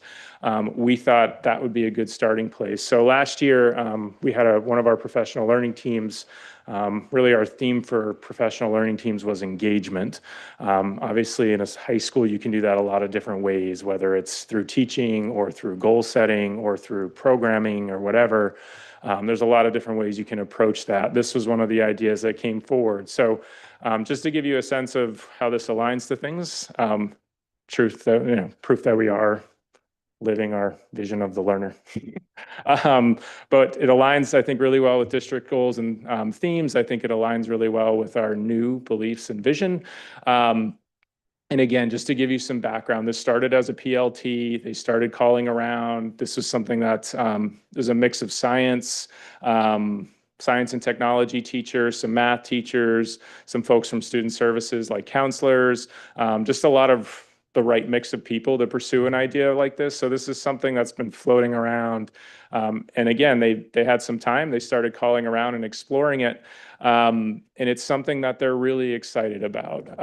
Really, just to give you a sense of what's in the mix, the proposal is to add a STEM endorsement to our diploma based on a combination of successful completion of some rigorous academic course loads in STEM, so science, technology, engineering, and math, which is interdisciplinary to some degree. We have a math department, a science and technology department that folds in some of our engineering programming, but it is fundamentally, I think, even though we talk about STEM as one word, at least in terms of our structure, it's interdisciplinary. The other thing that's in there is, again, consistent with that vision, is career pathway exploration in STEM. And then the other thing that's in there is some after-school activities. These could be things that are formally organized through the athletics and activities department, such as like VEX Robotics. It could be a lot of other things too. And so there's a lot of choice, but really what we're talking about is clustering this together and giving it a name. I'll tell you right now, it's a high bar by design. It's not something we want to offer and then have 158 kids meet it out of 200 kids graduating in the class. It's something that we want to be a really high bar. I think that distinguishes us from other endorsement models. The other thing that I think that's really unique is that we have a very robust set of extra after-school activities, extracurricular activities. And we also have a really well-developed career pathways exploration program, which I think is going to create this really cool opportunity for kids. Our hope is that, ultimately it's just going to go on the diploma. This is our idea, is just a STEM endorsement. It's nothing more than that. But I think ultimately we are going to do, our plan is to do a lot of communication around it through our senior placement office, so that when colleges and post-secondary or employers or post-secondary institutions see this STEM endorsement from Scarborough High School, they go, oh, that means something. So we're excited for that. And again, I think we're going to hoping to have a board workshop to talk more about that with you guys. The other thing I wanted to call attention to is we are planning to expand pathways in the English department, which is really exciting. Again, trying to be consistent with our district themes and goals around advancing educational practices to improve student outcomes, and also with our new vision that learning is driven by multiple pathways. This is work that really got started when we launched integrated credit. That kicked off just a lot of conversations about how can kids acquire credit? Does it have to be through this one way? Can it be through other ways? What might that look like?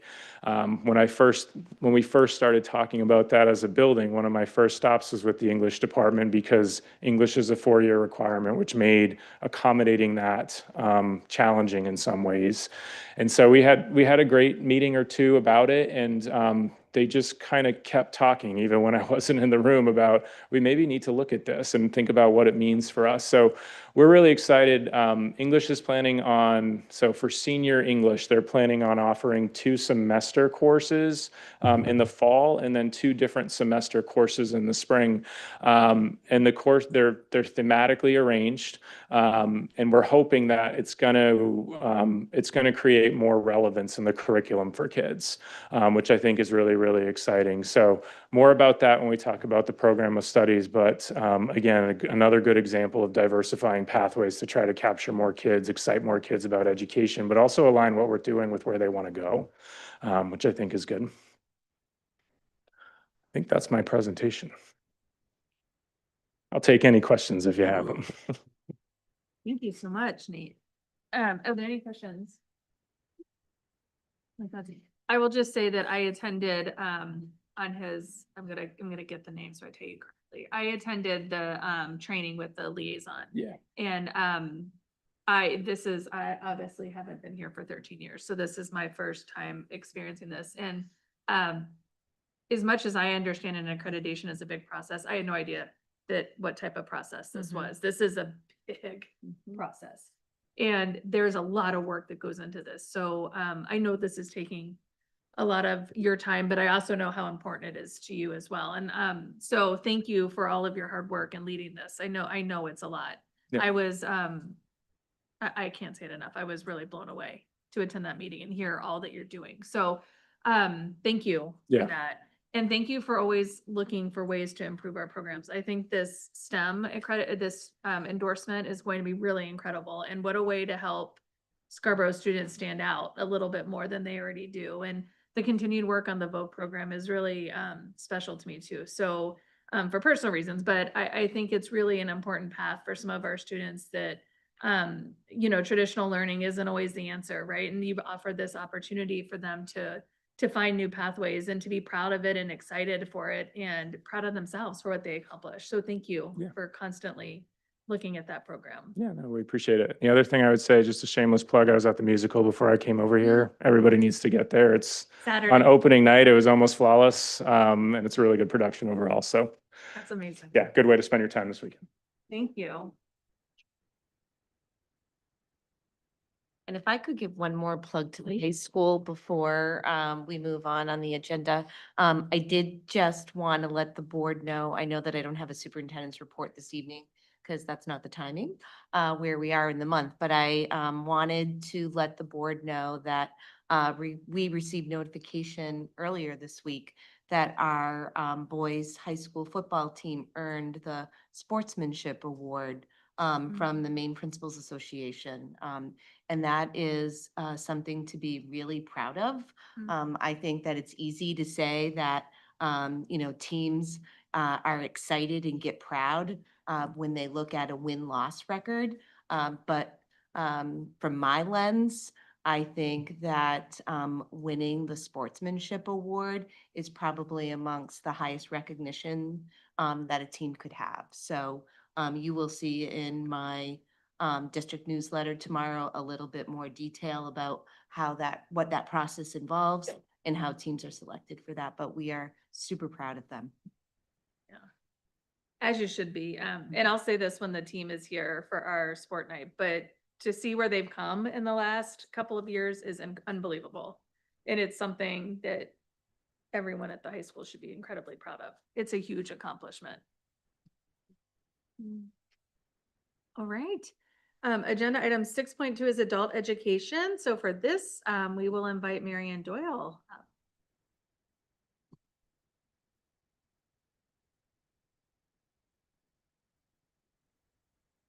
Hi, I'm Mary Ann Doyle, the Adult Ed Director. And, here's my counterpart, Yvonne Wentz. So first and foremost, thank you for all the support, the taxpayer support. We really appreciate that. We had a funding cliff this summer where our federal grant that we use for academics and literacy was put on hold, nationwide, basically, certainly statewide. And then we had no idea when and if money would flow. And then it did flow at the end of August. That was in a grant that's the second year. We have no idea what that picture looks like next year for federal adult ed funding, which has flowed and come to programs nationwide since 1966. So we don't know what that picture looks like for both the federal grant that it supports us to offer our programs for free to those kids and individuals who didn't get their high school diploma, for all of our English language learners. And then in that sort of umbrella, it also is all of the academics and the training that we do for healthcare. So the funding comes from local, state, and federal resources, and then enrichment and workforce is tuition and fee-based. So where you can see that our first slide says that adult ed helps adults realize their full potential as productive workers, family members, and citizens. So where we put them on a pipeline to further education, job training, better employment, we're always involved with them around what their work goals are. We offer healthcare training, the English classes for English learners, high school diploma, which is HiSET, professional development and enrichment. And we're all part-time. So it's me as the director. We're missing the end there. It's Beth Town as the program assistant. And then it's Yvonne Wentz, who's the academic and MLL coordinator. So next slide, please. I'm going to now hand this over to Yvonne. I'm just going to give you a brief overview update because we were here last year. So now we want you to see where we are today.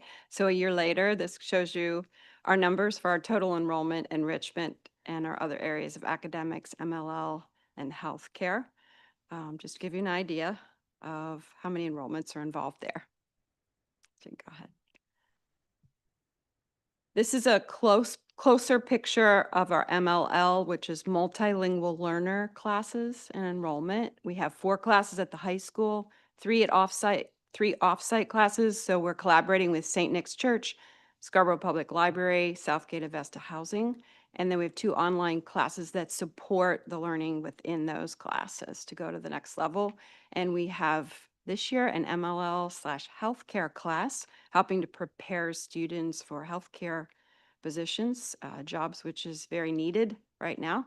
There's our current class enrollment for those classes, 164. It changes daily, but that was Tuesdays. And we now have weekly community volunteers. So we've grown to 9.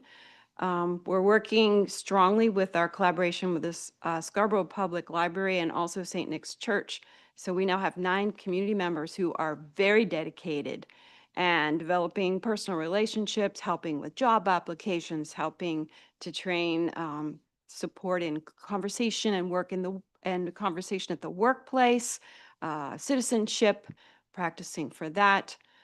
We have 7 teachers in our English classes. 3 of them also teach for Scarborough Public Schools. They're leaving school and coming to work here, and they're a valuable part of the team. And I know they say it brings a lot of joy to me. Some days are hard, and then I come in, and it's just a really happy place to be. So I just wanted to highlight that our partnership with the library, how we're receiving a lot of support, and volunteers who are on their own time are meeting up and partnering with community members who are learning English to offer them free tutoring. And they meet at the library at their own discretion when they're able to. They're exchanging emails and phone numbers and meeting throughout. The library has purchased some resources to help with learning English in the workplace and to help improve applications for jobs and improve job training opportunities. Go ahead. This is, I know last year you really liked the graph, so we made another one. Just to show, this is a picture of the countries we represent, give you an idea of, these are just the students that are in our classes.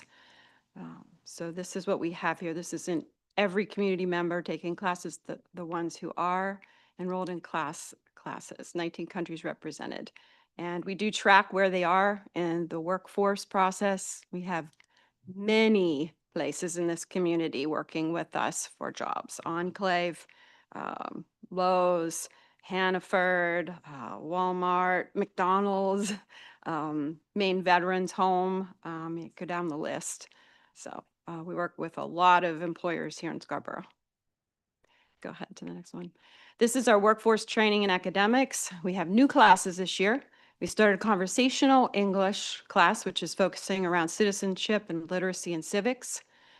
And we're gonna have more next week. That enrollment continues to increase.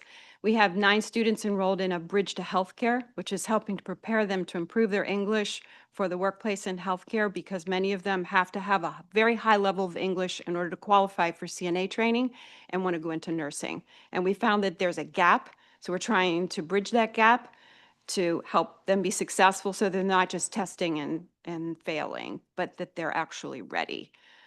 On the other side, you'll see we have continuing classes where we have CNA training and then our academics for high set.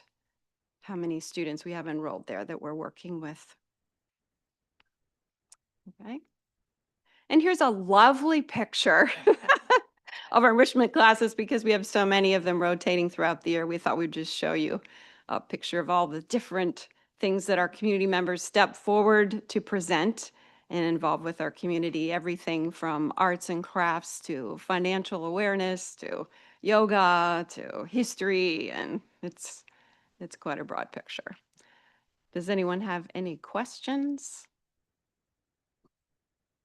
Are there any questions? Sure, please.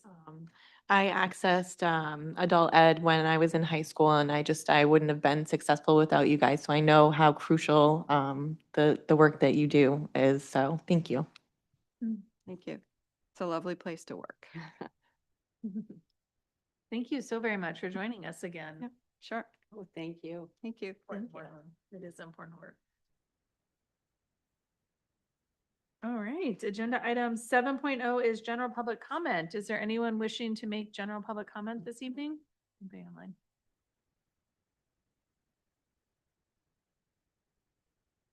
No, we're good. Okay. Seeing none, we'll close general public comment. Agenda item 8.0 is continuing business. 8.1 is the second reading of policy BEDH, public comment at school board meetings. Public comment to follow public comment. Yes. So this is the second reading. We received no feedback after the first reading. This would go over how we conduct our business and puts into effect. It doesn't actually make any substantive changes to our policies. It changes a little bit of the language to update it. But other than that, happy to take questions. But there are no substantive changes after first reading. So it's the rules that are printed on the bottom of our agenda. All right, do I have a motion to approve the second reading of policy BEDH, public comment at school board meetings as presented? So moved. Second. Is there any discussion? All in favor? That shows unanimous. Thank you so much. Agenda item 9.0 is new business. 9.1 is the post referendum committee. Would you mind going back to the slide deck? Sorry. I just like to distract from. Yeah. We don't usually have to go back and forth, so I apologize. So now that the school solution has passed referendum, we are in a place where a lot of hard work is about to get started. It's going to be a flurry of activity for the last year. And Diane and I have met with Lisa from Harriman twice now, so I could try to get an understanding of what this looks like so that I could be better prepared to talk to you about it. So we're going to go through what we're doing right now, or what we will be doing, and then we'll talk about the committee, and then we'll talk about the governance document. So it's important to know that all of these slides are drafts. These are estimates as to where we are right now. So just want to give that caveat as we get into it. This first is a graphic representation of what's happening right now and what will happen into the future with the construction of the project. So it is our timeline for all of the schools. Right now, what we are in, it's starting, and we'll see a different graph in a minute, but we're really working toward that design phase right now. And that will carry us through until we go to bid for the project. And then after bid, we will move on to construction. And then you can see when we'll be done various times for the different schools. Next slide, please. This is just a overall graph as to where we were and where we are going in the future. So essentially the same thing, just laid out a little bit differently with a little bit more detail. We are right now into that, like I said, that design development stage. The construction documents will be next, followed by delivering construction, followed by our exciting grand opening. Next slide. Okay, this is where we are in the design phase. This work, be fully, in a fully transparent moment, this is not anything I've ever done before. So I'm learning alongside of you and anybody else who doesn't have this experience. None of us, I'm not Todd Jepson, so this is all new work to me. So we are at the top at that programming stage right now. And then as we continue to move on through this process, these are again rough estimates as to where we think we'll be throughout. Next slide. And if I'm missing anything, you jump right on in here. This is a slide as to what one of the pieces of this is really getting into the programming that's required at each of the schools. It's going to look a little different for each of the schools, and so that would start with Diane and Lisa really forming with their client programming meetings. We'll see more on this in just a second. But in addition to that, there are meetings with the town as well. So really meeting with the police and the fire and the community services, the different town departments that would be impacted as well. And so, we would need feedback from as we're building out these new buildings.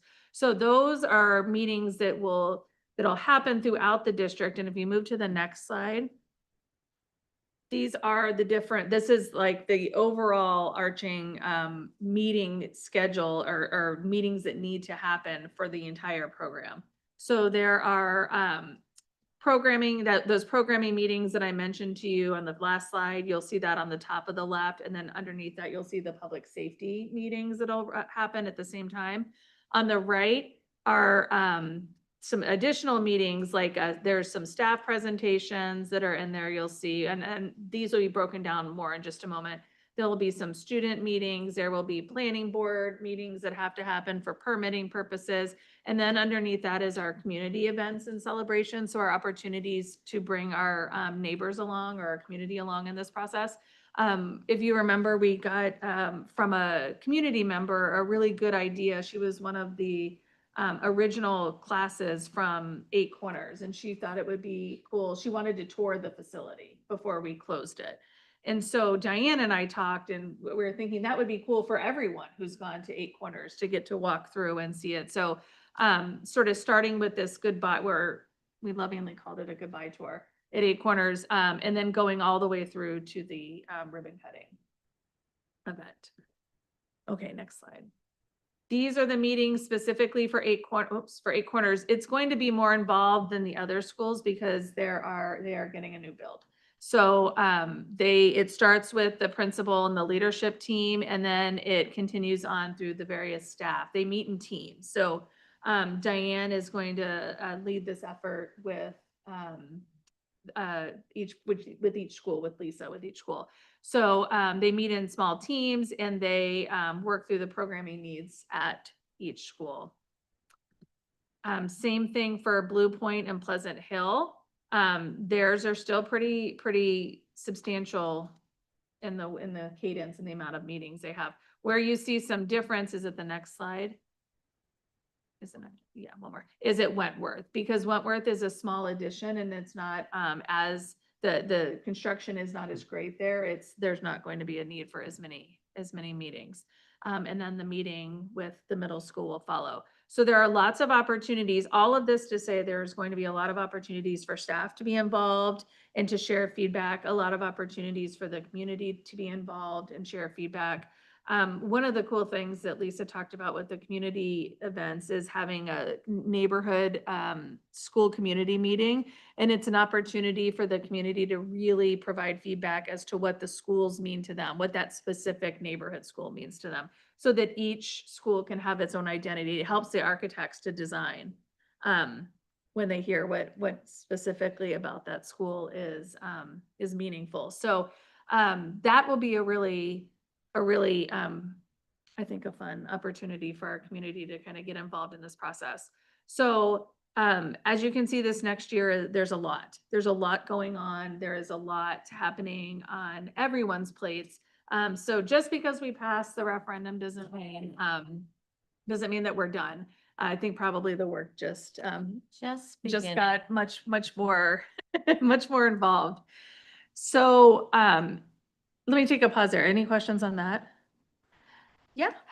So when we're having these, series of meetings, this is for the input of that staff and those departments into the design, or input into the design, the floor plans, what the needs are, all of that. Yeah, it's really like kind of like a taking stock activity where we're taking a look at like having closer conversations with these different departments to make sure that we didn't make assumptions about some needs and didn't miss things, right?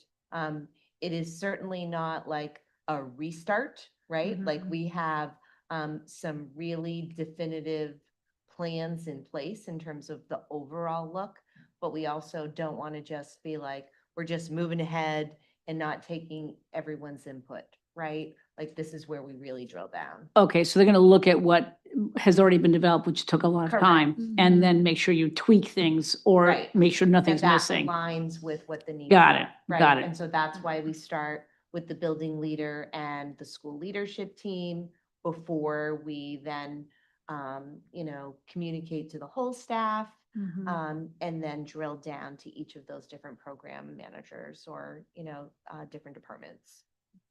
Yeah, that's a great question and a good point. Like this, as we start to transition to talk about this committee, this post-referendum committee, this isn't an opportunity. This committee will not go back and reconsider design. That's not the purpose here. So it's really important as we move forward that we understand what this committee is doing and what the role of everybody is. And so there's various I'm going to call them players, but different people, not like different parties involved in this project. One of them that has, I know that there's been some question around is the owner's project manager. And so as we talk about what their role is and what they do, an owner's project manager, their responsibility is to really recommend, they review payment applications, they review the process, and they make recommendations to the owner if they should be signed or not. In this case, the owner is the district, Scarborough. They will track down items that are needed when they're in design work, when architects need things. That's the owner's rep's responsibility. They oversee the budget. They really act as that go-between. So we had a lot of conversation. There is some potential that we just learned about today and right before the policy meeting that potentially Todd Jepson might be able to be that person for us. This is a part-time job, if you will, a part-time. Yes. A part-time, so he won't be, if this comes to fruition, he would not be leaving the district. What would happen is his job would be split, if you will, between this and his regular duties, and then there would be other employees that would fill in. Yeah, it would be for him. kind of like, the way that, again, we've only been in really early discussions about this. But the way that we are currently imagining it is we would deliberately lift some things off of his plate, and shift those over to, a couple of other folks within our district, during this period of time. Because I think we, certainly want to capitalize on, the institutional knowledge that we have here internally. And although, it is very plausible to use an outside person as an owner's rep, there's a period of time that it takes that owner's rep to become familiar with the layout and the needs and what the project is. And, as all of you are aware, Todd is really intimately aware of those things. And, in fact, he and I had discussion that, in the Wentworth project, as an example, he was often called upon by the owner's rep to help fill in the blanks or to run ideas by him, et cetera. And so we think that we might be able to be a little bit more streamlined if we can be creative in some interim assignments for some portions of his responsibility. Yeah, so he, if this, there's a lot of reasons it's exciting and not, namely Todd's expertise with Scarborough and his longstanding history with us, but also his experience with Wentworth School Project. So this seems like it might be a good fit if it works out. So that is one avenue that's being looked at right now. The second important player in this is what's called the clerk. And so their duty is every day they are on site at the construction site. And what they're doing is making sure that everything is operating as it should. And so they are writing daily reports, they are taking photos, and they are pinpointing absolutely anything that does not align with the construction documents. And then from there, anything, they're the eyes and ears of the project. And so anything that doesn't align, that daily report goes to the architect team and comes to the owners and the owner's rep. And so that way, those concerns can be alleviated. So while the owner's project manager job is a roughly, I heard today, 10-hour job, this is an every day on site, pretty substantial job. So those are the two big pieces of it. In addition to them, we have this post-referendum committee that we would form. And so that is going to be a small committee that submits recommendations to the school board. And if you look over at the governance document that the draft document that you have, the purpose of this building committee, as we're suggesting to define it, is advise and support the BOE on matters related to the building project. This includes design and construction, oversight on the project budget and schedule related to the construction of a new 8 Corners School, addition and renovations at Blue Point, Pleasant Hill, and Scarborough Middle School, and a minor addition to Wentworth School. So going back to, Cressy, your original conversation or question, this is not a committee that is going to redesign or recreate the wheel. This is a committee that is going to help move this project forward. And so really looking at anything that, you know, any budgetary concerns, anything that's, any design questions as they might arise, but they're not redesigning the project. So, given the very specific nature of this, you can see the committee membership is outlined. There would be 2 school board members, one counselor, the superintendent, the town manager, the public schools facilities director, which is Todd Jepson. So he would serve, again, would be serving both roles here. 3 of the Scarborough Public School principals, the community services director, and 5 public members. So, the one piece we hadn't filled out that we would want to discuss tonight is how that would be how those 5 public members would be selected. And when we select the public members, what we're looking for is very specific knowledge. So if you look at the second list under that, that is the specific knowledge we're looking for. So things like educational needs, people who have been involved in building projects, people that know HVAC, people with interior design, experience, people that have experience in contract building, site development, and laws. So state laws, federal laws, regulations that related to construction. So it's a very specific skill set. So we would open an application, or we envision opening an application. The thought is that this committee would get started in January. So very soon. So after tonight, we would move this forward. Just really quickly, in case I forget to say this later, if there is a board member interested in working on this, definitely let me know. The meetings, just so everybody knows, are during the workday, during the school day. So, but if you are interested, please let me know. And meetings cadence right now is about once a month is the estimated time. All right. The committee, very similar to what we had before, this committee will select a chair and a vice chair and a recording secretary. There will be a leadership team, again, very similar to what we saw with the building committee, that will meet with Harriman to discuss agenda items, putting together the agenda, things like that, like what we would normally experience. And then the responsibilities for the building committee are underneath that. They are reviewing proposed design changes and refinements, once again, one more time, not to recreate the wheel, to really look at those changes as they come up.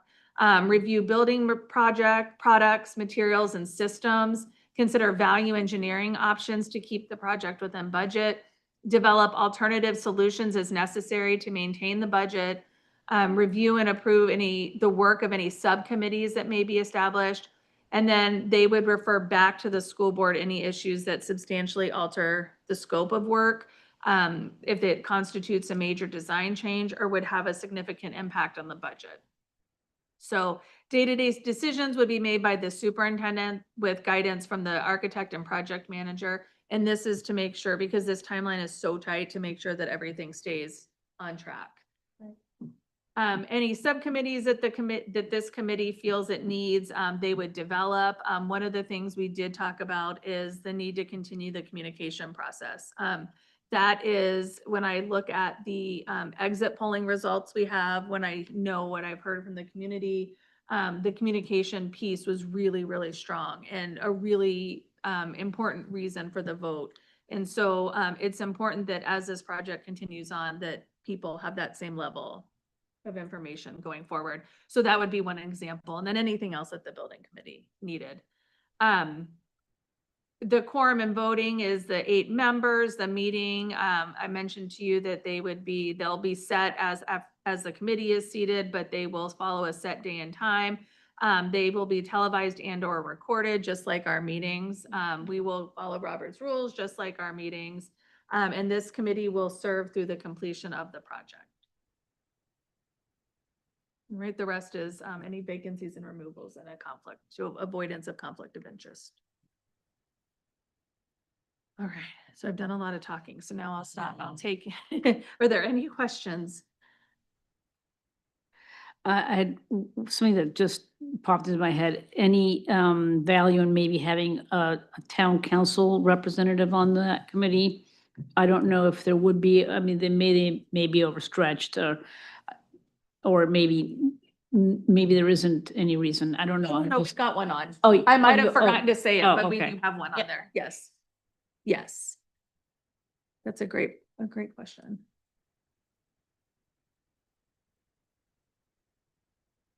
Are we doing any other?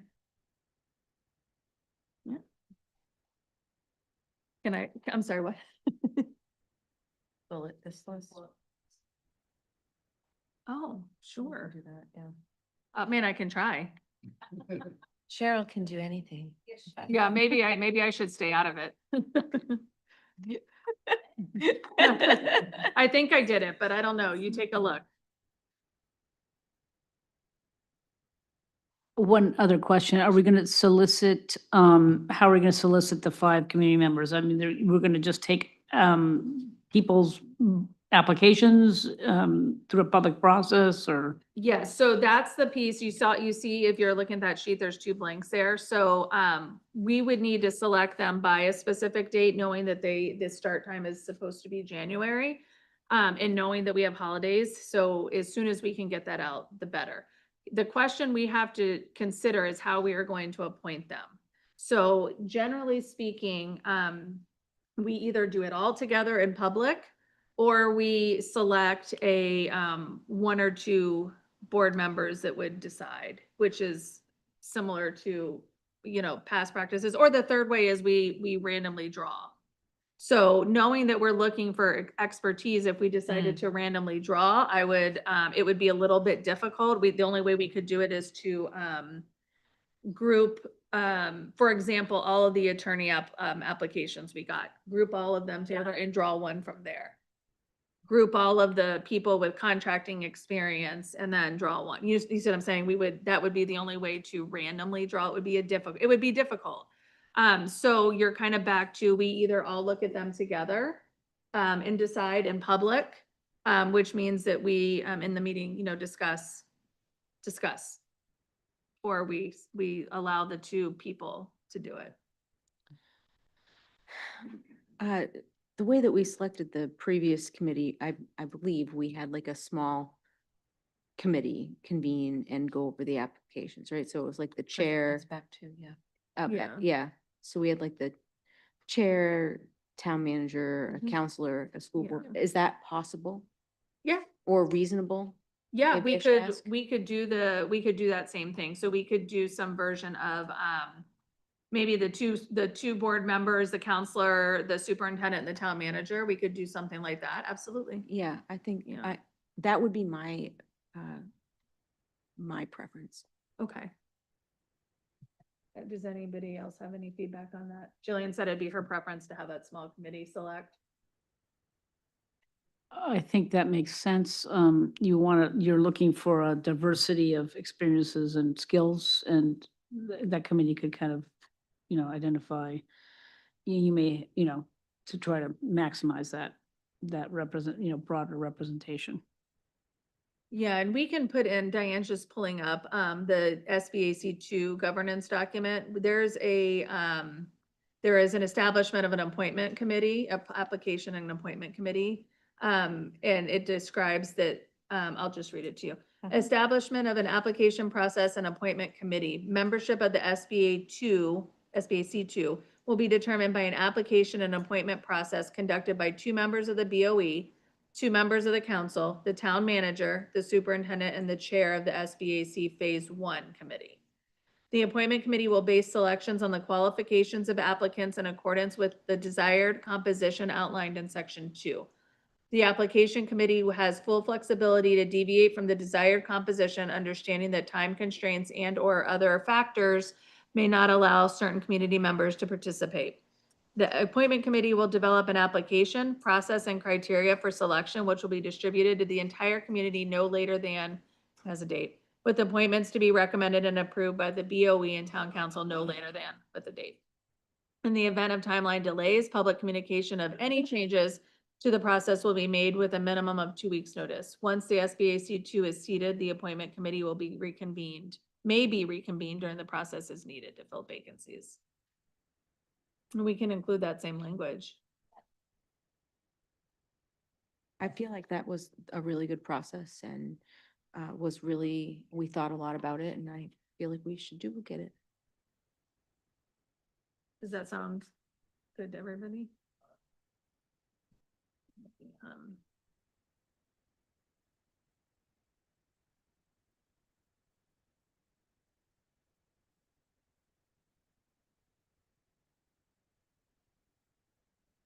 Um, no, one thing I didn't, I failed to ask Lisa today is, what does January mean? So when we're looking at, like, does it mean January 1st?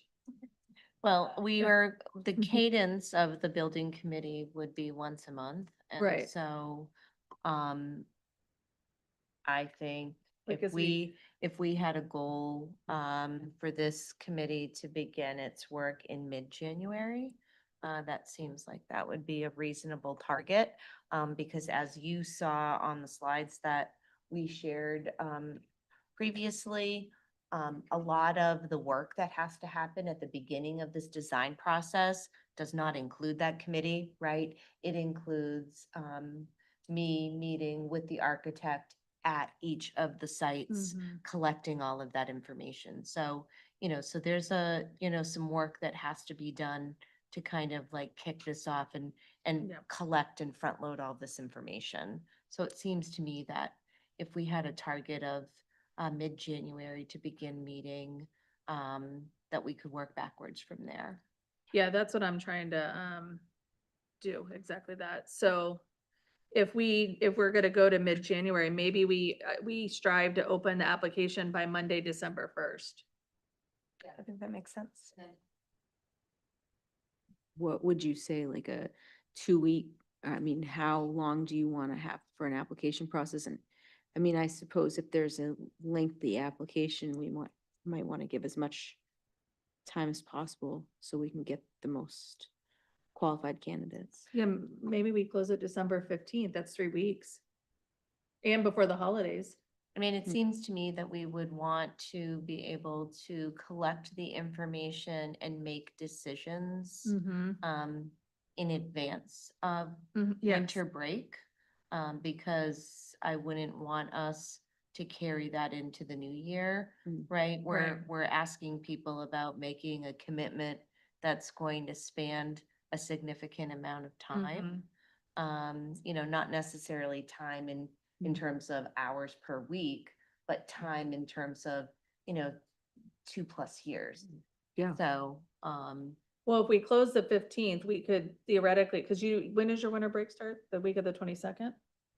yes. And again, like to me, again, I'll just play devil's advocate. It seems to me that if we had an application process that was open for 2 weeks, that would be sufficient, right?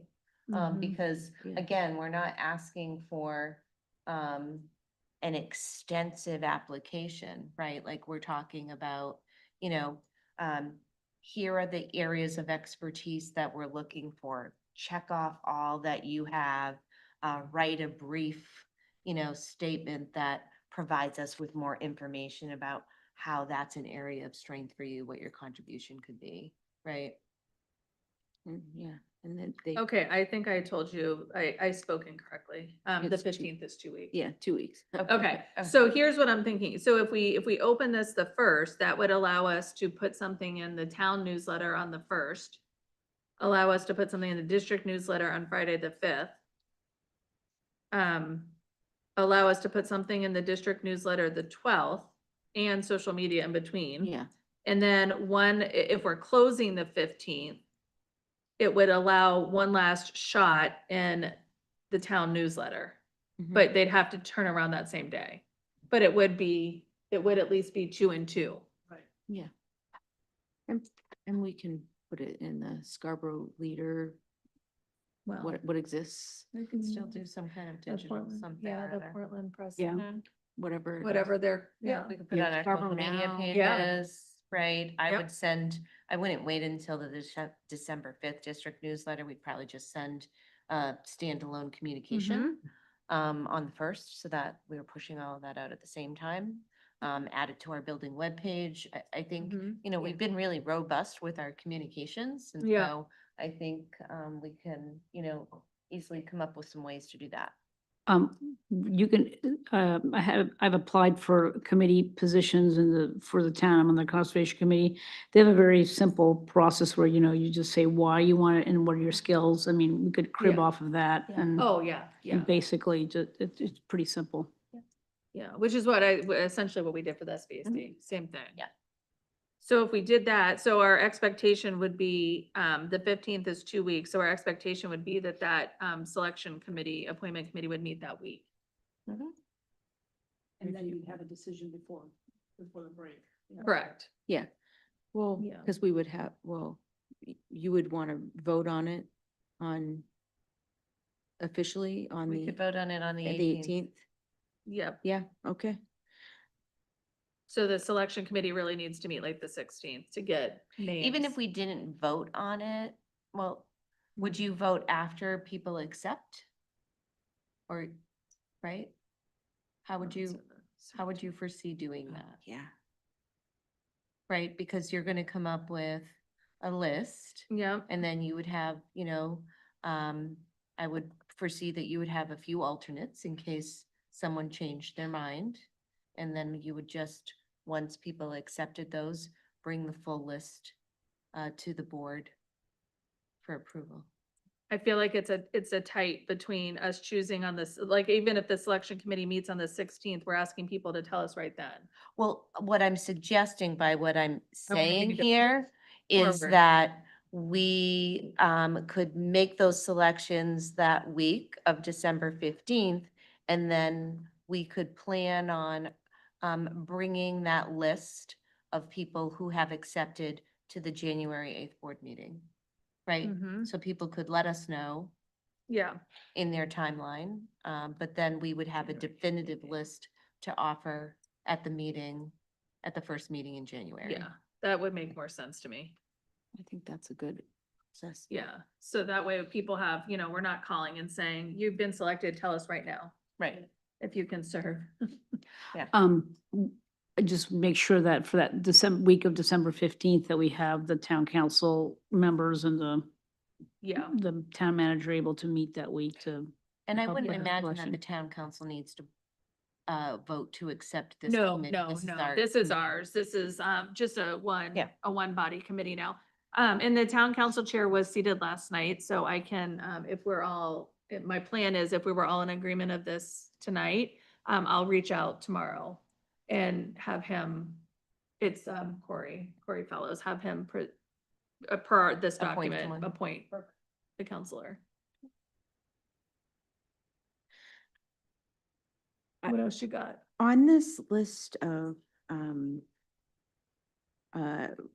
desired skills, I noticed that probably somebody who has these skills also has a background in some sort of finance or ability, and I was curious if maybe we wanted to include that as, I think the community would be interested in at least having us have that. I mean, I know we have We have district. an folk. excellent business Yes, man. yes, we do.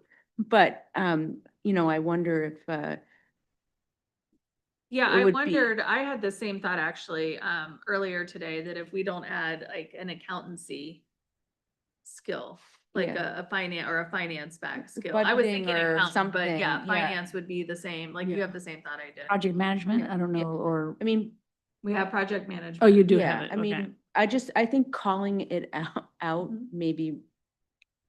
Yeah, I mean, desirable. what I would just point out to you is you have more bullets than 5.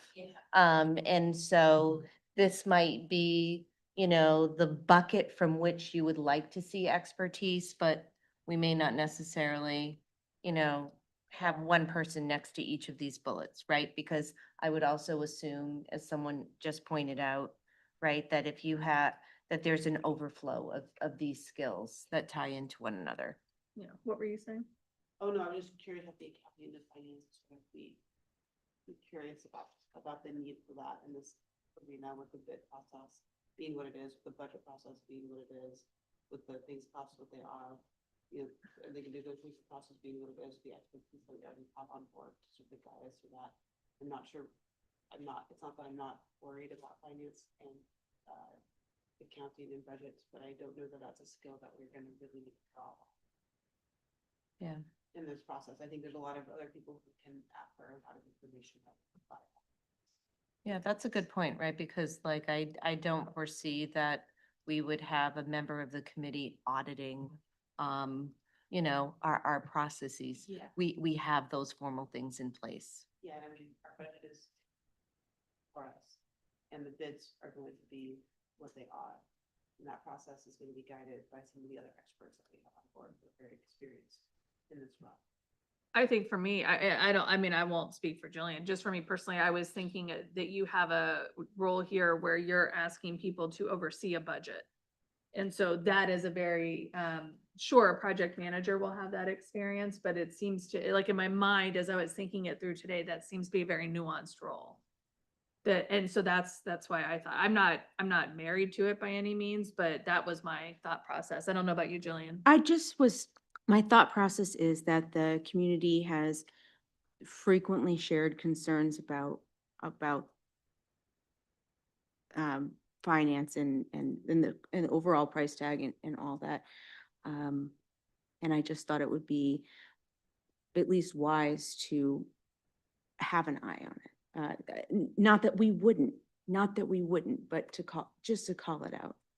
But I know that we will be overseeing it. I know that we have great talent in this district to do that. It's just, I thought mentioning it would. And I think Go. that's an important consideration. I think where I'm landing is we have a defined budget. We have a bid process that's gonna have the scope of costs. There's not a lot of, a place where their scope of the project is set. This committee is not gonna be delving into that arena. So the ability to impact costs really is gonna come through the bid process. And so like, it's not quite, there's not gonna be a lot of on the ground decisions that will be made that are gonna affect costs. Decided that no one needed to hear me. But, you know, like, I think it's a good idea. I think we should be very budget minded. We need to be very aware of our duties to the taxpayers. But an accountant, I don't think is gonna have a big role in this committee because of the constructs of how it works. Okay. So we're gonna leave it as the list as is. Okay. All right, do we have any other questions or thoughts or? Do you want to also, similar to, I mean, I don't know if it would be appropriate or necessary. I'm just thinking, do you want, in the specific responsibilities, do you want to call out the frequency of updates? Or like what? I mean, I imagine that we will be getting them routinely, but Yeah, what we've talked about in terms of communication, because again, this takes a completely different look than where we've been, right? And the work, for the most part, as you know, as we've been talking about in the last several minutes, is going to be mostly by the professionals that are involved in the project. And so what we've talked about is that it is very much expected that the cadence of the communication changes so that the communication is a monthly update versus a weekly update, because there's just frankly not that much to be communicating, right? Like, oh, this week we signed 5 purchase orders, right? Like, you know, again, we will make sure that we are transparently communicating, but we don't have the kinds of decisions to grapple with that we did when we were considering 7 different kinds of proposals, right? And we were getting new information on a weekly basis of, here's what this looks like if we do this to this, here's this other project, right? We have a pretty clearly defined project in mind. And so it's really going through the steps of executing it and making sure that we're just keeping people aware of where we are in comparison to the timeline. But yeah, the having a subgroup of folks for communicating is definitely a high priority.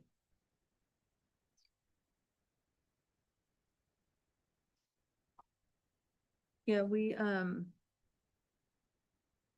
I think the other thing for this committee to determine when they start meeting, when it's seated is, Lisa mentioned today, Harriman is able to come as often to board meetings as necessary, right? And so that's another piece that they would want to figure, because we might want them at every meeting. We as a board might want them, right, at every meeting, along with, No. no, I'm sorry, No. every update meeting, I'm sorry. So the once a month update, I apologize. I'm so sorry. Yeah, and the answer might be no, we don't want them, that we are okay with hearing just from the committee leadership team. Right. Right? And so that's something that, as we, and it might differ, like 1 month or a few months, we might be okay to just hear from the leadership chair, but there might be other times where we want Harriman here. Yeah, I mean, I think So- that we've done well up to this point in terms of like how we had established, like key checkpoints, right? So if this design process, if we're going to be in 2 different phases of design work, perhaps it makes sense midstream of DD to have a full report out, and midstream of, the second design phase. But I don't know that, if we're also communicating on a monthly basis from the communication standpoint, we need to be conscious of the time that we're asking our architects to be present, because, time is money. And if we can communicate some things. I want to just set expectations a little bit lower. We've done I think this board and the board building committee did an amazing job with communications for the last year. They really stepped up to the challenge in a way that was really visible and had great consequences. I believe I would like the public to understand that there's going to be a lot of downtime, a tremendous amount of very boring work without any updates. There's not going to be weekly or monthly updates that are interesting Right. or that it's not that we don't care or there's not a lot of work being done, but a lot of this work is going to be drafting very basic minutia that will be almost indecipherable to most people, because it's going to have to do with square footage of rooms and the size of closets, type of doors that are going to go on those closets, type of furniture that's going to go in those rooms. It's not decisions that require or even really merit a report out. And it's not because we don't want to communicate with the project, and not that the community isn't really excited. And I know this board is tremendously excited about this project, and we all are, and we're going to be eager, and it's going to feel really, really quiet. But there's a tremendous amount of work that goes into getting a permit through the DOT that's just is not going to merit and it's, again, I just want to set expectations really clear. We're not, the board stepped up and did every meeting did a report out for the last, months and months, almost the last year, because we needed it in forefront of everyone's mind about what was important and what needed to happen. And there's a sense of urgency because there was urgency. That sense of urgency, and now really I'm going to beg some patience, because I don't think anybody wants to know an update on the permitting process for every permit that we're going to have to pull for this process. It's going to be really quiet for the next year, and no one's going to see anything because there's not going to be site work. There's not going to be buildings going up. There's not going to be construction. It's going to feel like nothing is happening because everything is going to get prepared. And then once the construction starts, I think the excitement can come back up. But I really want to dial back expectations that there's going to be a need for regular communication updates that are going to be substantial and really significant. It's not that a lot of important work isn't happening, but that work is mostly invisible. It's the prep work. It's designing every foot and every space that's going to be built or reconfigured. And that work, while tremendously important, is extremely mind-numbingly boring. So I just want to be really clear that I don't anticipate a lot of really great updates about these buildings. I think once we start with the site work, that's going to be a moment of great excitement. And once people see buildings go up, that's gonna be so visibly exciting. And once we get closer to 28 and 29, and we can feel the kids starting to head towards these buildings in different ways, that's gonna be an amazing moment for our community. But the next year is not gonna be that. So for a point of reference, I was not suggesting that we have a monthly update. I was wondering if we wanted to hear like every 6 months. Yes. I was wondering if we should set an expectation for that. That's all. That's what I was wondering. I kept hearing monthly and I'm just like, That was my fault. I'm so sorry. no, you're, and I love your thought because you've been doing monthly report outs for the last year, Shannon, every Yeah. 2 weeks religiously without fail. Mhm. And those have been so important. And we're transitioning from the like phase of getting this through the referendum, which was, how many years have you worked on it, Shannon? 10, Mhm. 50, 85? Seems like, Like, yeah. to this moment of really quiet work. This is really quiet. This is where Mm-hmm. literally permits are going through the DEP, the DOT, and there's studies going on, and there's drafting, and not the drafting that's really fun with like the colorful picture drafting. So I just really want people to be like, okay with that. It's gonna feel like nothing is happening until you see it, and then it will. Yeah, it's kind of like a duck's feet under the water, right? It looks calm on the surface and underneath there's, it feels like, to me, it feels like there's so much happening, even though it doesn't look like it on the surface. Yeah, Nobody Mhm. cares. yeah, They care. they care. do care. We really care. Yeah, they do care. Exactly. Yeah, and I did forget to mention the contract is with Diane right now, Mhm. and legal to review. So we are where we're supposed to be right now. We're exactly where we're supposed to be. Yeah. And I our was goal is like, to stay there. you know, maybe we'll get a little break before we get started, but that's not, that's not how this work goes. Yeah, So, and I don't want to be negative for you, Shannon. You have done so Oh, much. oh, You've it's done great. so much. I just really, really don't want people to be like, what's going on? What's going on? Because that's yeah. gonna get tiring for them Yeah. and for us.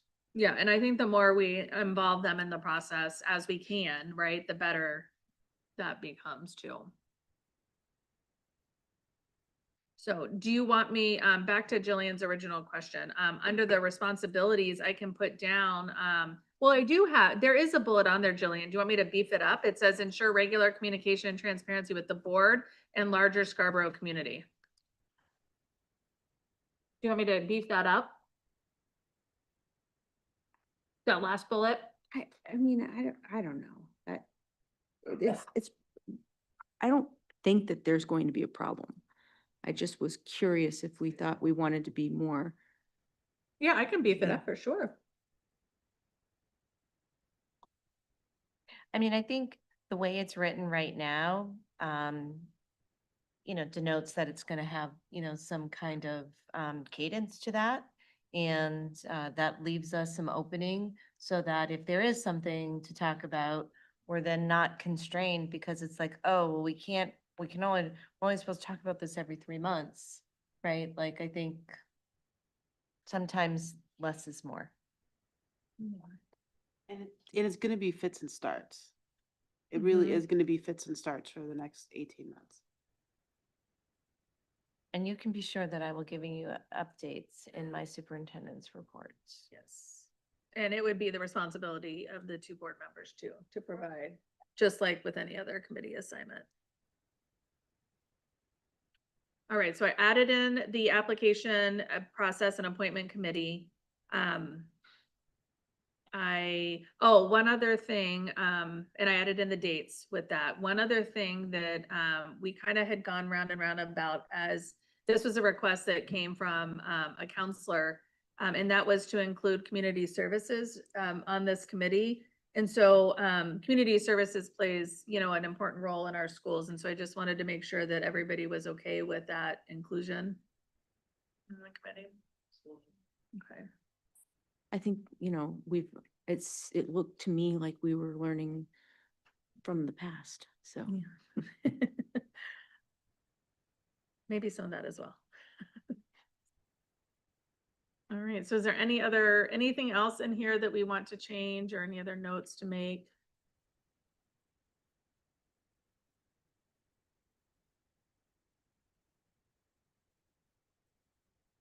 We feel good? All right. So if you are interested in serving, knowing the commitment and knowing again, the cadence is estimated to be a monthly meeting, as it stands. Definitely, just let me know within the next couple of days and I will reach out to the town council chair tomorrow. All right. All right.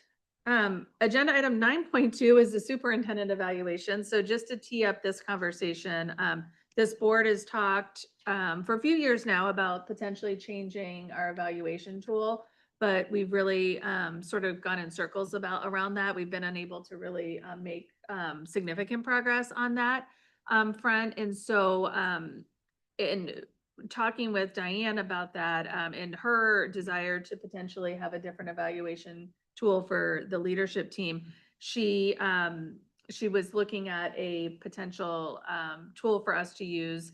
And I sent information to you to review prior to the meeting. Let me just pull up my slides so that I can, well, maybe I will. Super Eval, there it is. Okay, it's called Super Eval. So this is a tool that comes with a cost, as you've seen. Diane did, send us over the cost about for 1 year. She was able to get the cost down a little bit more, roughly about $1,500 a year. The thought process was that we could try this out and see how this tool works with her. And so what that tool gives us is a database to other district evaluations. And so we can then use those to craft an evaluation that we want for Diane. We could end up using the money we have set aside in there, set aside in the budget for superintendent professional development, because this tool that's really what we would be using it for right now, would be to help her to progress and develop accordingly. So that's kind of the thought process we would have if we found that it was successful and a good use of our budgetary our money. We can moving forward allow Diane to use it for the leadership team too. So the budget line item would be expanded to include everybody in the leadership team. So like 1 year we try Diane. If it's successful, then we expand moving forward. So that's kind of the thought process of where we were.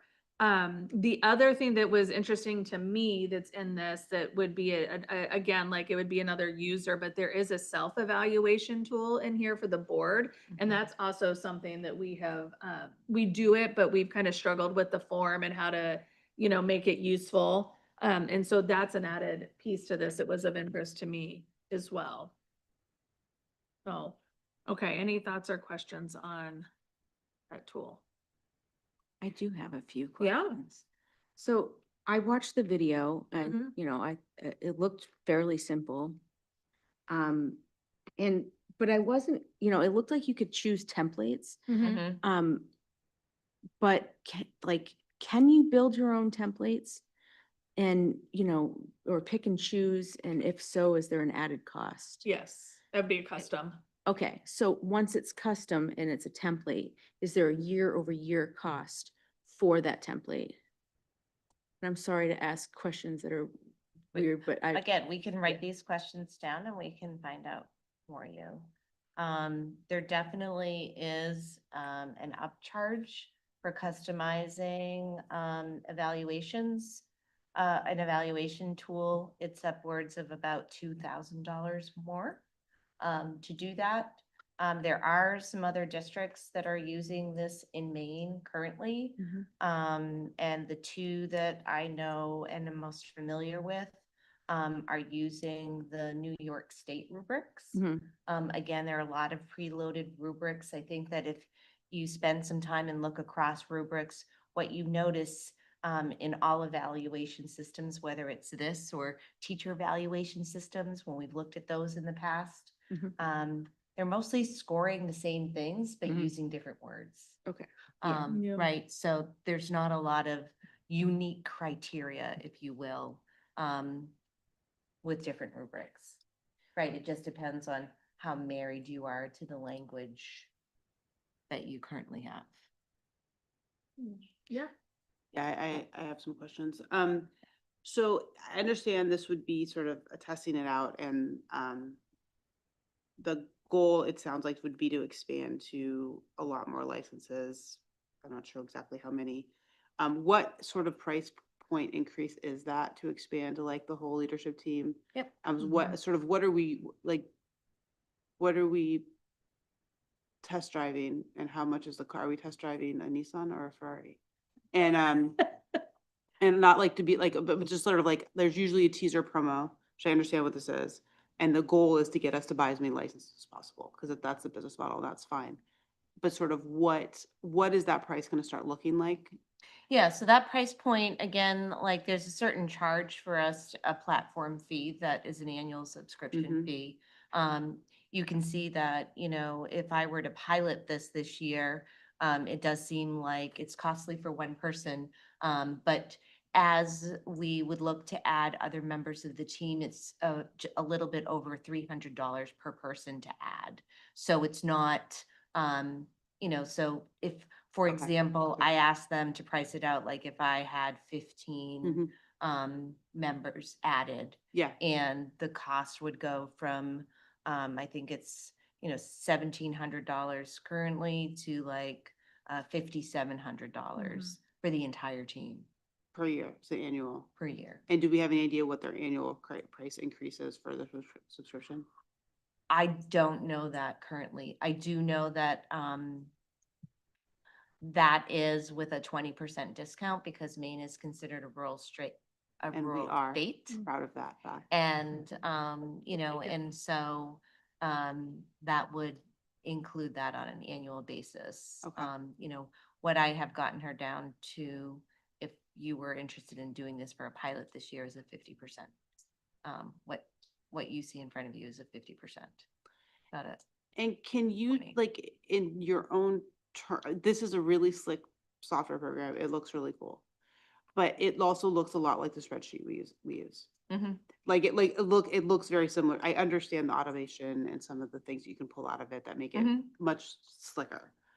What's the value for the dollar that we're expecting? Yeah, and again, you know, I'm gonna preempt this by saying this is a really awkward conversation for me to have. That's fair. That is totally because fair. I am your employee who Yeah. would be, you would be using this tool On on. you. And Yeah. and so simply I said this to Shannon, when we talked about it, you know, I didn't raise this because I was unsatisfied with the process. I know that, I'm unsatisfied. the with this. board has been unsatisfied with the Yeah. process Yeah. and I've noticed that since I've sat in either of these two seats for the past several years. And so why it was of interest to me for the board to consider, and again, I'm going to say for myself to consider as a user with members of my team, is that the processes that we currently have in place are exactly as you described. They are Google Forms. You know, they rely on, hey, if you have time, fill that in. They're also a one-time snapshot. So, right, again, a person who I have evaluated people for the last 25 years in different capacities, and it is human nature to give feedback on the most current thing that you remember. What this platform provides for is a portal for evidence and documentation to be uploaded throughout the year so that you're not just giving a one-time slice, you know, and that's on both parties' sides, right? So as an employee, if I say, these were the goals that I had, and here's something that we just did that shows evidence of that, I could upload that. In the same way, you as a board member could say, this is something that I think aligns with this, good, bad, or otherwise, that we want to make sure gets included, right? And so it changes the tool completely, right? Because I think it's fair to say that it's very easy for the evaluation process to just become a checklist item, right? Mhm. Because it is something that is required. what we really always aspire to is how can we make sure that the feedback that we're providing to others is actionable, descriptive, and really a mirror reflection of what their work looked like. So that was really what piqued my interest. Yeah, so I'll just say my perspective, I get weary of software that has subscription prices because they're expensive, and I'm mindful of the dollars, as I'm reminded frequently in conversations with board members that I need to be mindful of the dollars. On the other hand, we set aside money for you to use for professional development, and if this is the place where you want to spend that money, I sort of trust your judgment in making the best decision for the district and how you use the money that is set aside for your development to be used. So that, I mean, I'm really splitting those two things, which is I don't, I'm leery of this because it looks a lot like the spreadsheet. I understand exactly what you said. It's going to rely on it's going to rely on us to be diligent about loading the information in on a regular ongoing basis and not leaving the evaluation to the last possible minute when you know it's due and you have to get it done, which I've also evaluated people for a long time, which is that, is try not to do that because you never get good feedback that way. But, evaluations are this ongoing tricky thing. But I also, at the end of the day, really trust you and think about the budget we set aside. And if this is a place where you think we should prioritize the funds, I'm not really sure I'm in a good place to second guess that. I'm not sure that's helpful to everybody. So it doesn't deploy somebody to a board member's house that hasn't finished their evaluation. I saw, You want I me to did see, deploy myself to your house? but I did see that it did have, like a little tracking bar for everybody. And really my question was, so at the end, when everybody is like, the deadline is passed, everybody's completed or they haven't, are we able to, before the next step, because it didn't look like there was a period, like we now collect it all and we sit together and we write it in sort of one voice, which is the piece I like. That's the piece about our current practice I like. Yeah, that piece would still be there. So from my perspective, what's really nice, the difference between the spreadsheet and this is that I don't have the manual labor. So what's happening right now is that you all write your evaluations, you give them to me, I manually input all of those numbers myself. I do all of the calculation. I mean, yes, I set up formulas in the spreadsheet, but I have to do all of that. And so what's nice about this for me and for anybody who comes behind me is that's taken out. And so this tool actually creates what you're talking about. And it goes through the steps. So if like with our process, everybody does their own, it gets input into one. We meet, we discuss it. We talk through the comments without Diane, that's just us, right? And then we get to a final and then we meet with Diane. So all of that stays the same. I just don't have to do the manual work. Yeah, I like that. And I like the idea of it being possibly expanded to our own evaluation tool for ourselves that we can kind of track the progress that we have. I just, I'm super curious about what the escalating price is on that too. But similarly, I like the idea. I like the way the reports come out. I think they looked nice and professional. And if that's something I think we value, so I would be in favor of at least giving it a whirl.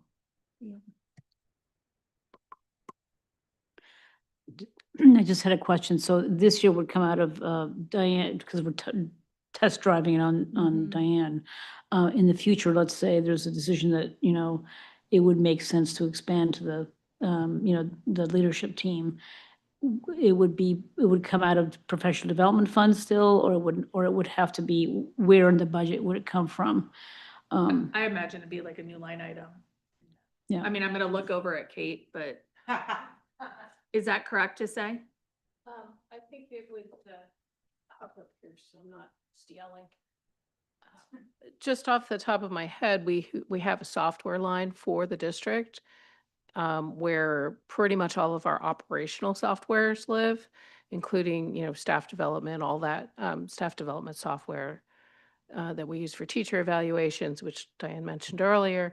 I think it would probably reside there, and we would just simply, talk about the cost as a piece of that line as we're Yeah. planning the budget. I mean, that's a good point that Kate brings up. We do have evaluation platforms that we use with both our professional and our support staff. So the fact that the leaders in this district are basically still being evaluated on paper and pencil.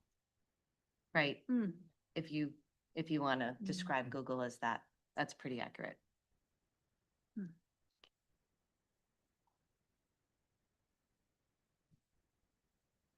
A follow-up question.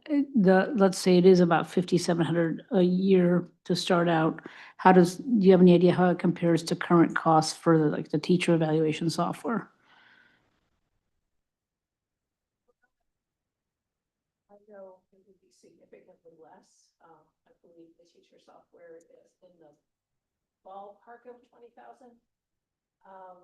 That's, every professional in the district with a bunch of integrated tools. It's a really robust system. But yeah, it would be significantly less than that for quite a fewer people. And that software for the teachers that's robust, is that increases every year? What is your sense of, are these companies, ratcheting up the price regularly? That's a really interesting, and I could talk about that for about 3 hours, topic. What's happened with software costs over recent years? During COVID, everybody wanted to sell their software for nothing because everyone was online doing everything. So in educational software, we experienced this boom of use without really paying the piper until COVID went away, at which point everyone said, hey, guess what? We're raising our prices. So it's a little bit of a fraught topic to ask me about. But I would say in a rational world moving forward, you'll see software prices increase from 3 to 5% a year. So really more tied to inflation than you would expect in a volatile environment. Yeah. Thank you. Maybe hover between. I'll stay here. I love to talk to you guys. Well, we love you talking to us. Are there any other questions or thoughts? Are we feeling like we're okay to proceed with Diane? I'm fine to proceed. Let's test drive it, see what what the real value is of the tool. And if we find it does have real value, then we can, discuss, putting it into this other budget line item. I do really like that it streamlines between all of the staff in the district, like leadership and all staff. So I think it makes sense. Yeah, the other piece as it relates to like our other building and district leaders is like the tool that I'm currently using, we're basically forcing a fit, if you will, because it is in generic terms for leaders, right? And so, if I'm evaluating this leader, well, I'm going to put NAs through this category because that's not specific to your role. I'm going to score you on everything. This person's going to get scored differently. And so this would open up a set of rubrics that are germane and specific to specific roles, right? So when I'm evaluating Katie Vitro, our curriculum director, she has a unique rubric that is specific to her role, versus currently she and Ray are getting the same evaluation and I'm filling out different sections of it because that's what I have to work with. Right. And so my motives on this really are very selfish, not for my own evaluation, but selfish for my need to evaluate the rest of my team. Right. And I'm just happening to put myself first as a guinea pig because I feel like as the leader, I shouldn't put anything on my team that I'm not willing to have done myself.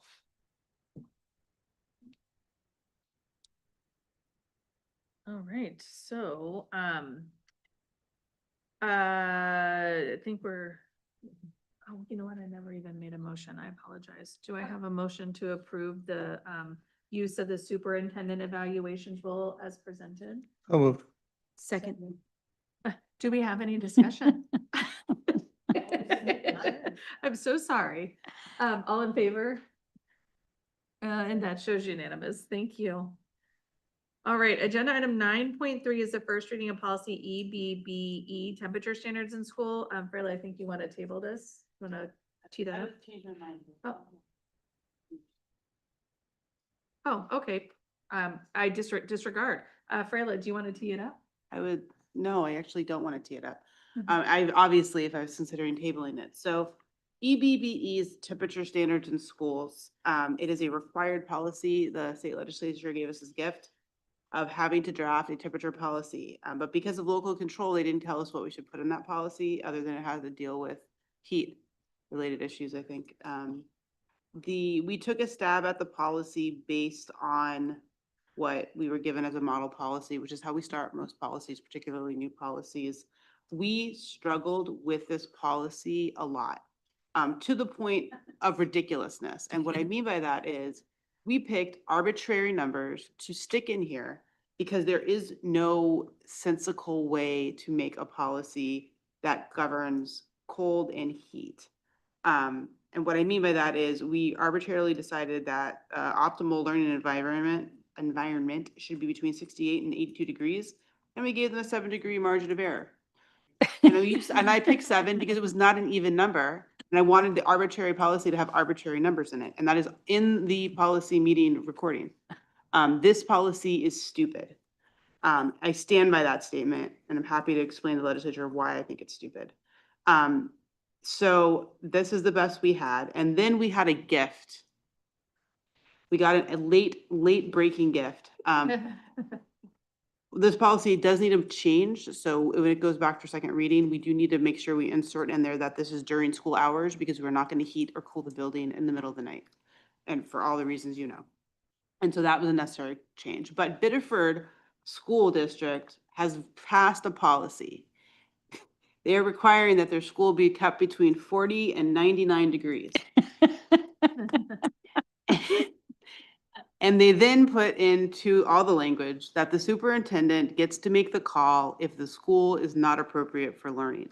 If the school is and then it lists some things you can do to deal with heat and cold, like put on a sweater, take off your sweater, open a door, use a fan. Things that are already happening every day in our classrooms, particularly in our buildings. So I want to put this through first reading mainly because we have to have a policy, and we should diligently draft a policy. I am likely to be advocating for the Biddeford policy, which essentially puts it in the hands of the superintendent. If the school is unsafe, make it unsafe. So I really want to move this forward only for the purposes of getting it through first reading so that we can get it to second reading so we can get it done. But I will be adding the Biddeford policy to the next agenda item so people can see what I will be asking to substitute for what I believe I'm going to stand behind. I'm happy to take questions about it. No, we did not spend a lot of time thinking about this policy. We spent a lot of time trying to figure out how a bunch of school board members are supposed to figure out what climate control should be in school.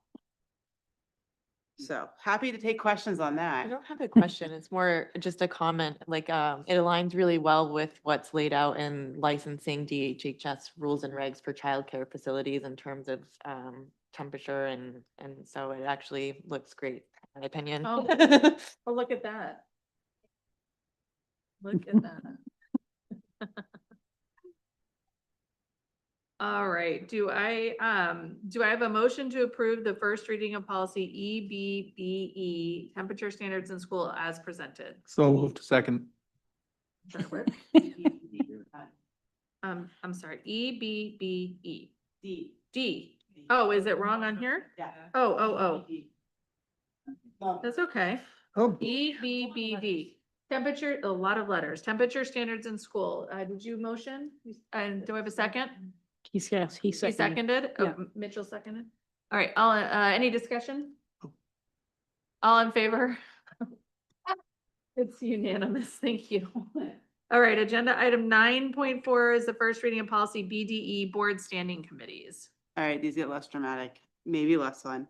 The board standing committees, it was one of the, next in line. So these are the reverse chronological policies we're going through. We did not make a lot of substantive changes to this. It simply lays out the policy, the policy committee, which is the only committee that I really care about. It's not true.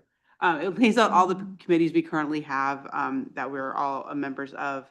And then, it puts in effect sort of some of how the chairs get filled and sort of the the operating procedures and the functioning of those boards. I'm happy, I'm not going to read it to you, happy to answer any questions. This doesn't make substantive changes to how our boards currently function. Can you also go through R, because I'll bundle Oh, those. yes. R is the standard operating procedures. That's all the open meeting laws, which are statutorily required. The agenda has to be posted 3 days in advance.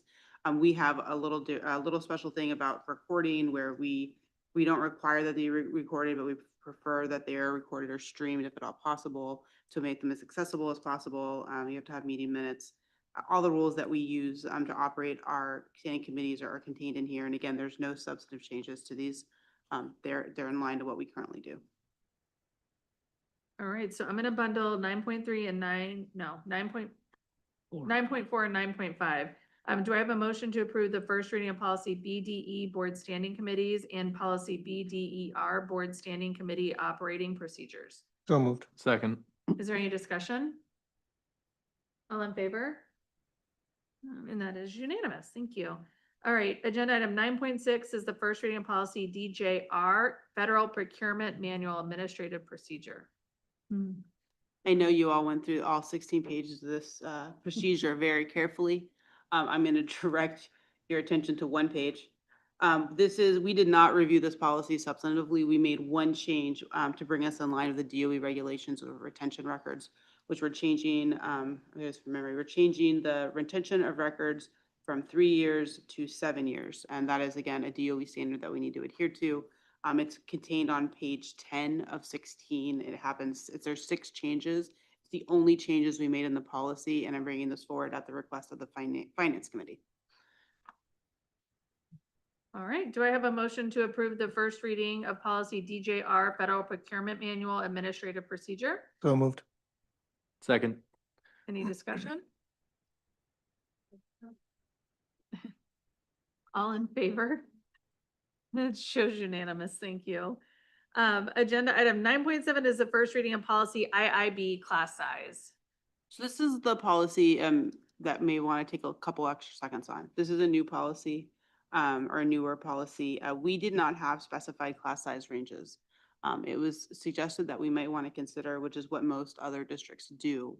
And this also comes into this was really highlighted during the building committee projects in the last few years when we were asked over and over sort of what's the standard size of classes.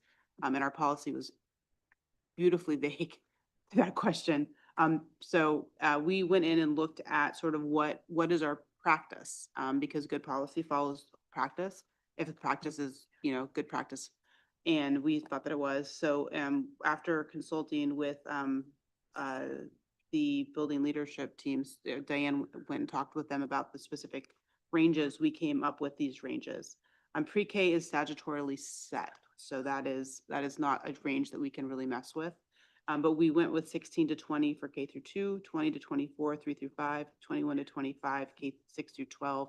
I will note that some of the assumptions made with the building project included moving class size to 24 in line. So this would bring our class sizes.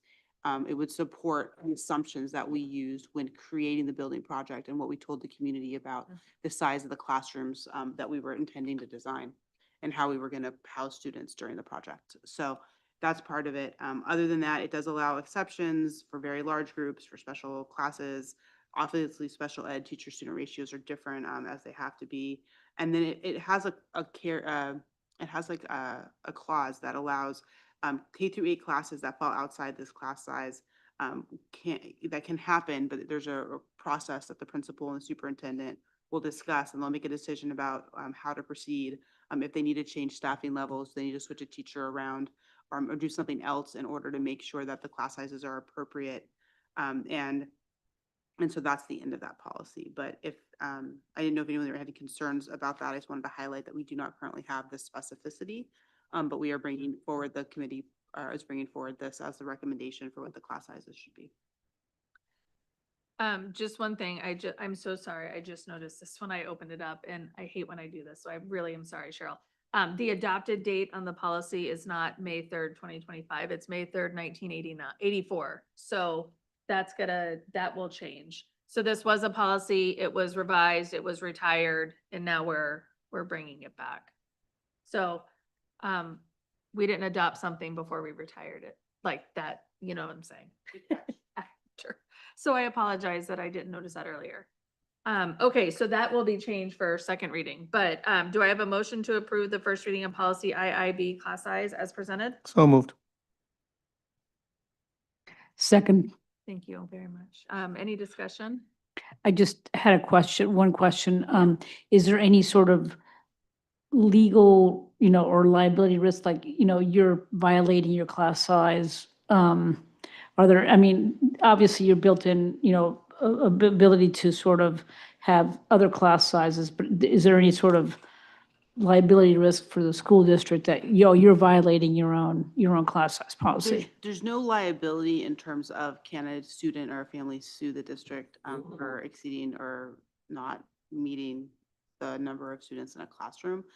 There absolutely a parent or family or somebody could come forward and say this class is too big according to your policy, probably, and we've actually heard too small. In fact, you shouldn't have classes this small because it's a waste of space and time and money. And so, yes, we have opened ourselves up to, we may have an advanced Latin class that's not going to have 21 students in it. It's just never going to have that many students in it. But I think with the carve out that allows the superintendent and the building leader to make an educated decision about the value of that classroom, it builds in the flexibility we need to sort of withstand that. For Latin, for example, the responses, most students can't meet that level of class, but we shouldn't deprive students who want to do that study if we have the capability to teach them and to prepare them for an AP exam, for example, because they don't meet an arbitrary number. That there's still value in those classes. And if we're able to provide that program of study, in balancing all the other programs of study, we're still going to bring that forward. I was thinking more like, we have a class size of 28, and someone's, my child is in a class that's got too many students. Class sizes and our classrooms are really effective at managing that number, because the reality is that most of these, especially our primary schools right now, my understanding is getting the number of, we're not going to exceed this because we can't get that many desks in the room. Right. Yeah. So we have some external factors that are going to help, but no, if the building's principal and the superintendent met and felt that a 28, pupil class for kindergarten was appropriate, which it seems crazy to me, it's never happened. I'm sure that the superintendent would be able to explain that, to that determination. That has not happened in this district, and it's not going to happen in this district. The families wouldn't stand for it, but our teachers wouldn't stand for it, and our principals wouldn't support it, and our superintendent's not going to support it. So it's not something that I'm really concerned Okay, about. that just wanted to explore that. Good questions. All right, do I have a motion? Oh, no, we had a motion, we had a discussion. Any other discussion? All in favor? That shows unanimous, thank you. All right, agenda item 9.8 are appointments. 9.8.1 is a special education teacher. Yes, Cecily Sharsky has been selected to fill this position due to a reassignment. This specifically is for a middle school resource teacher. As you are all aware, I came to you recently after needing to make some really difficult decisions about realignments as it related to the high school assistant principal position, and there was some domino effects in doing so. So this is a 1-year only appointment. That should also be noted, please. So back to Ms. Sharsky. Ms. Sharsky earned her Bachelor of Arts degree in secondary education in English and her Master's of Education in Moderate Special Needs from Boston College. She has served as a special education teacher in Newton, Massachusetts, and also in Binghamton, New York. She has worked previously at Pleasant Hill School as a special education paraprofessional, and most recently, she has been serving as a special education paraprofessional in the social life skills program at the middle school. So we once again are stealing from our own coffers to fill positions, but again, it's a great problem to have because we have some really highly skilled staff that we have right here within our own district that we don't need to necessarily look outward for. So I would highly recommend your appointment, please. Very good. Do I have a motion to approve the special education teacher as presented? So moved. Second. All in favor? And that shows unanimous. Thank you so much. Agenda item 9.8.2 is the high school winter coaches. Yes, in your packet, you will see a list of high school winter coaches, and I would respectfully ask for those appointments to be approved. All right, do I have a motion to approve the high school winter coaches as presented? So moved. Second. All in favor? And that shows unanimous. Thank you so much. Agenda item 9.9 are donations. 9.9.1 is a middle school donation acceptance request. Yes, in your packet, you'll see a memo from Kate Bolton. And I will read it for the record. On November 10th, 2025, the middle school received a donation check in the amount of $867 from Hannaford Help Schools. This donation will be used for all 3 grade level events, and it will also fund a wellness day at the middle school this year. We respectfully request that the school board approve the acceptance of this donation on behalf of Scarborough Middle School with many thanks. Do I have a motion to approve the middle school donation acceptance request as presented? So moved. Second. Any discussion? All in favor? That shows unanimous. Thank you so much. 9.9.2 is 8 Corners School Donation Acceptance Request. Yes, again, in your memo, you see in your packet, you see a memo from Kate Bolton.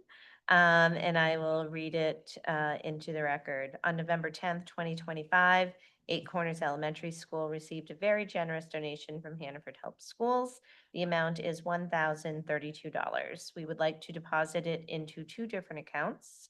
Half of the funds would be used to offset any field trip costs for students who have financial hardship, and the other half will be used for our annual field day in the spring. We respectfully request that the school board approve this donation for 8 Corners Elementary School. Thank you very much. That's awesome. All right, do I have a motion to approve the 8 Corners School Donation Acceptance Request as presented? So moved. Second. Any discussion? All in favor? And that shows unanimous. Thank you so much. 9.9.3 is a donation approval for funds raised for the backpack program. Yes, this is an update from our last meeting, and I will read this memo to you. This is a follow-up to the board's donation approval at the November 6th meeting, at which the impressive amount of $11,000 was accepted on behalf of the school nutrition backpack program. We are pleased to report that monetary donations have continued to come in, and an additional $5,160 has been raised as of today. So for those of you who don't do math, that would be a total of $16,160. It's amazing. While the government shutdown has ended and there is hope for a complete return of SNAP benefits, we also know that struggles continue, and we are committed to supporting our local families through the weeks ahead. Holidays can be particularly challenging, so our school nutrition team is already working on putting together a festive Thanksgiving meal for next week, which you see pictured on your memo. The generosity of our community members continues to be an inspiration to us all. We respectfully request that the school board approve acceptance of these additional donations on behalf of the school nutrition backpack program. Do I have a motion to approve the donation approval for funds raised for the backpack program as presented? So moved. Second. Any discussion? Yeah. I don't want to run us past 9:30. I just want to point out, Our community has been so generous. Mhm, This is mhm. absolutely amazing. Yeah, I'm just really. in a very thankful- short time period too. Thankful that they really rose to the occasion. Yeah, that's amazing. Absolutely. Absolutely. All right, all in favor? And that shows unanimous. Thank you so much. All right, agenda item 10.0 is adjournment. With no objections, we will adjourn at 9:26, right under the wire. Thank you so much and have a good evening.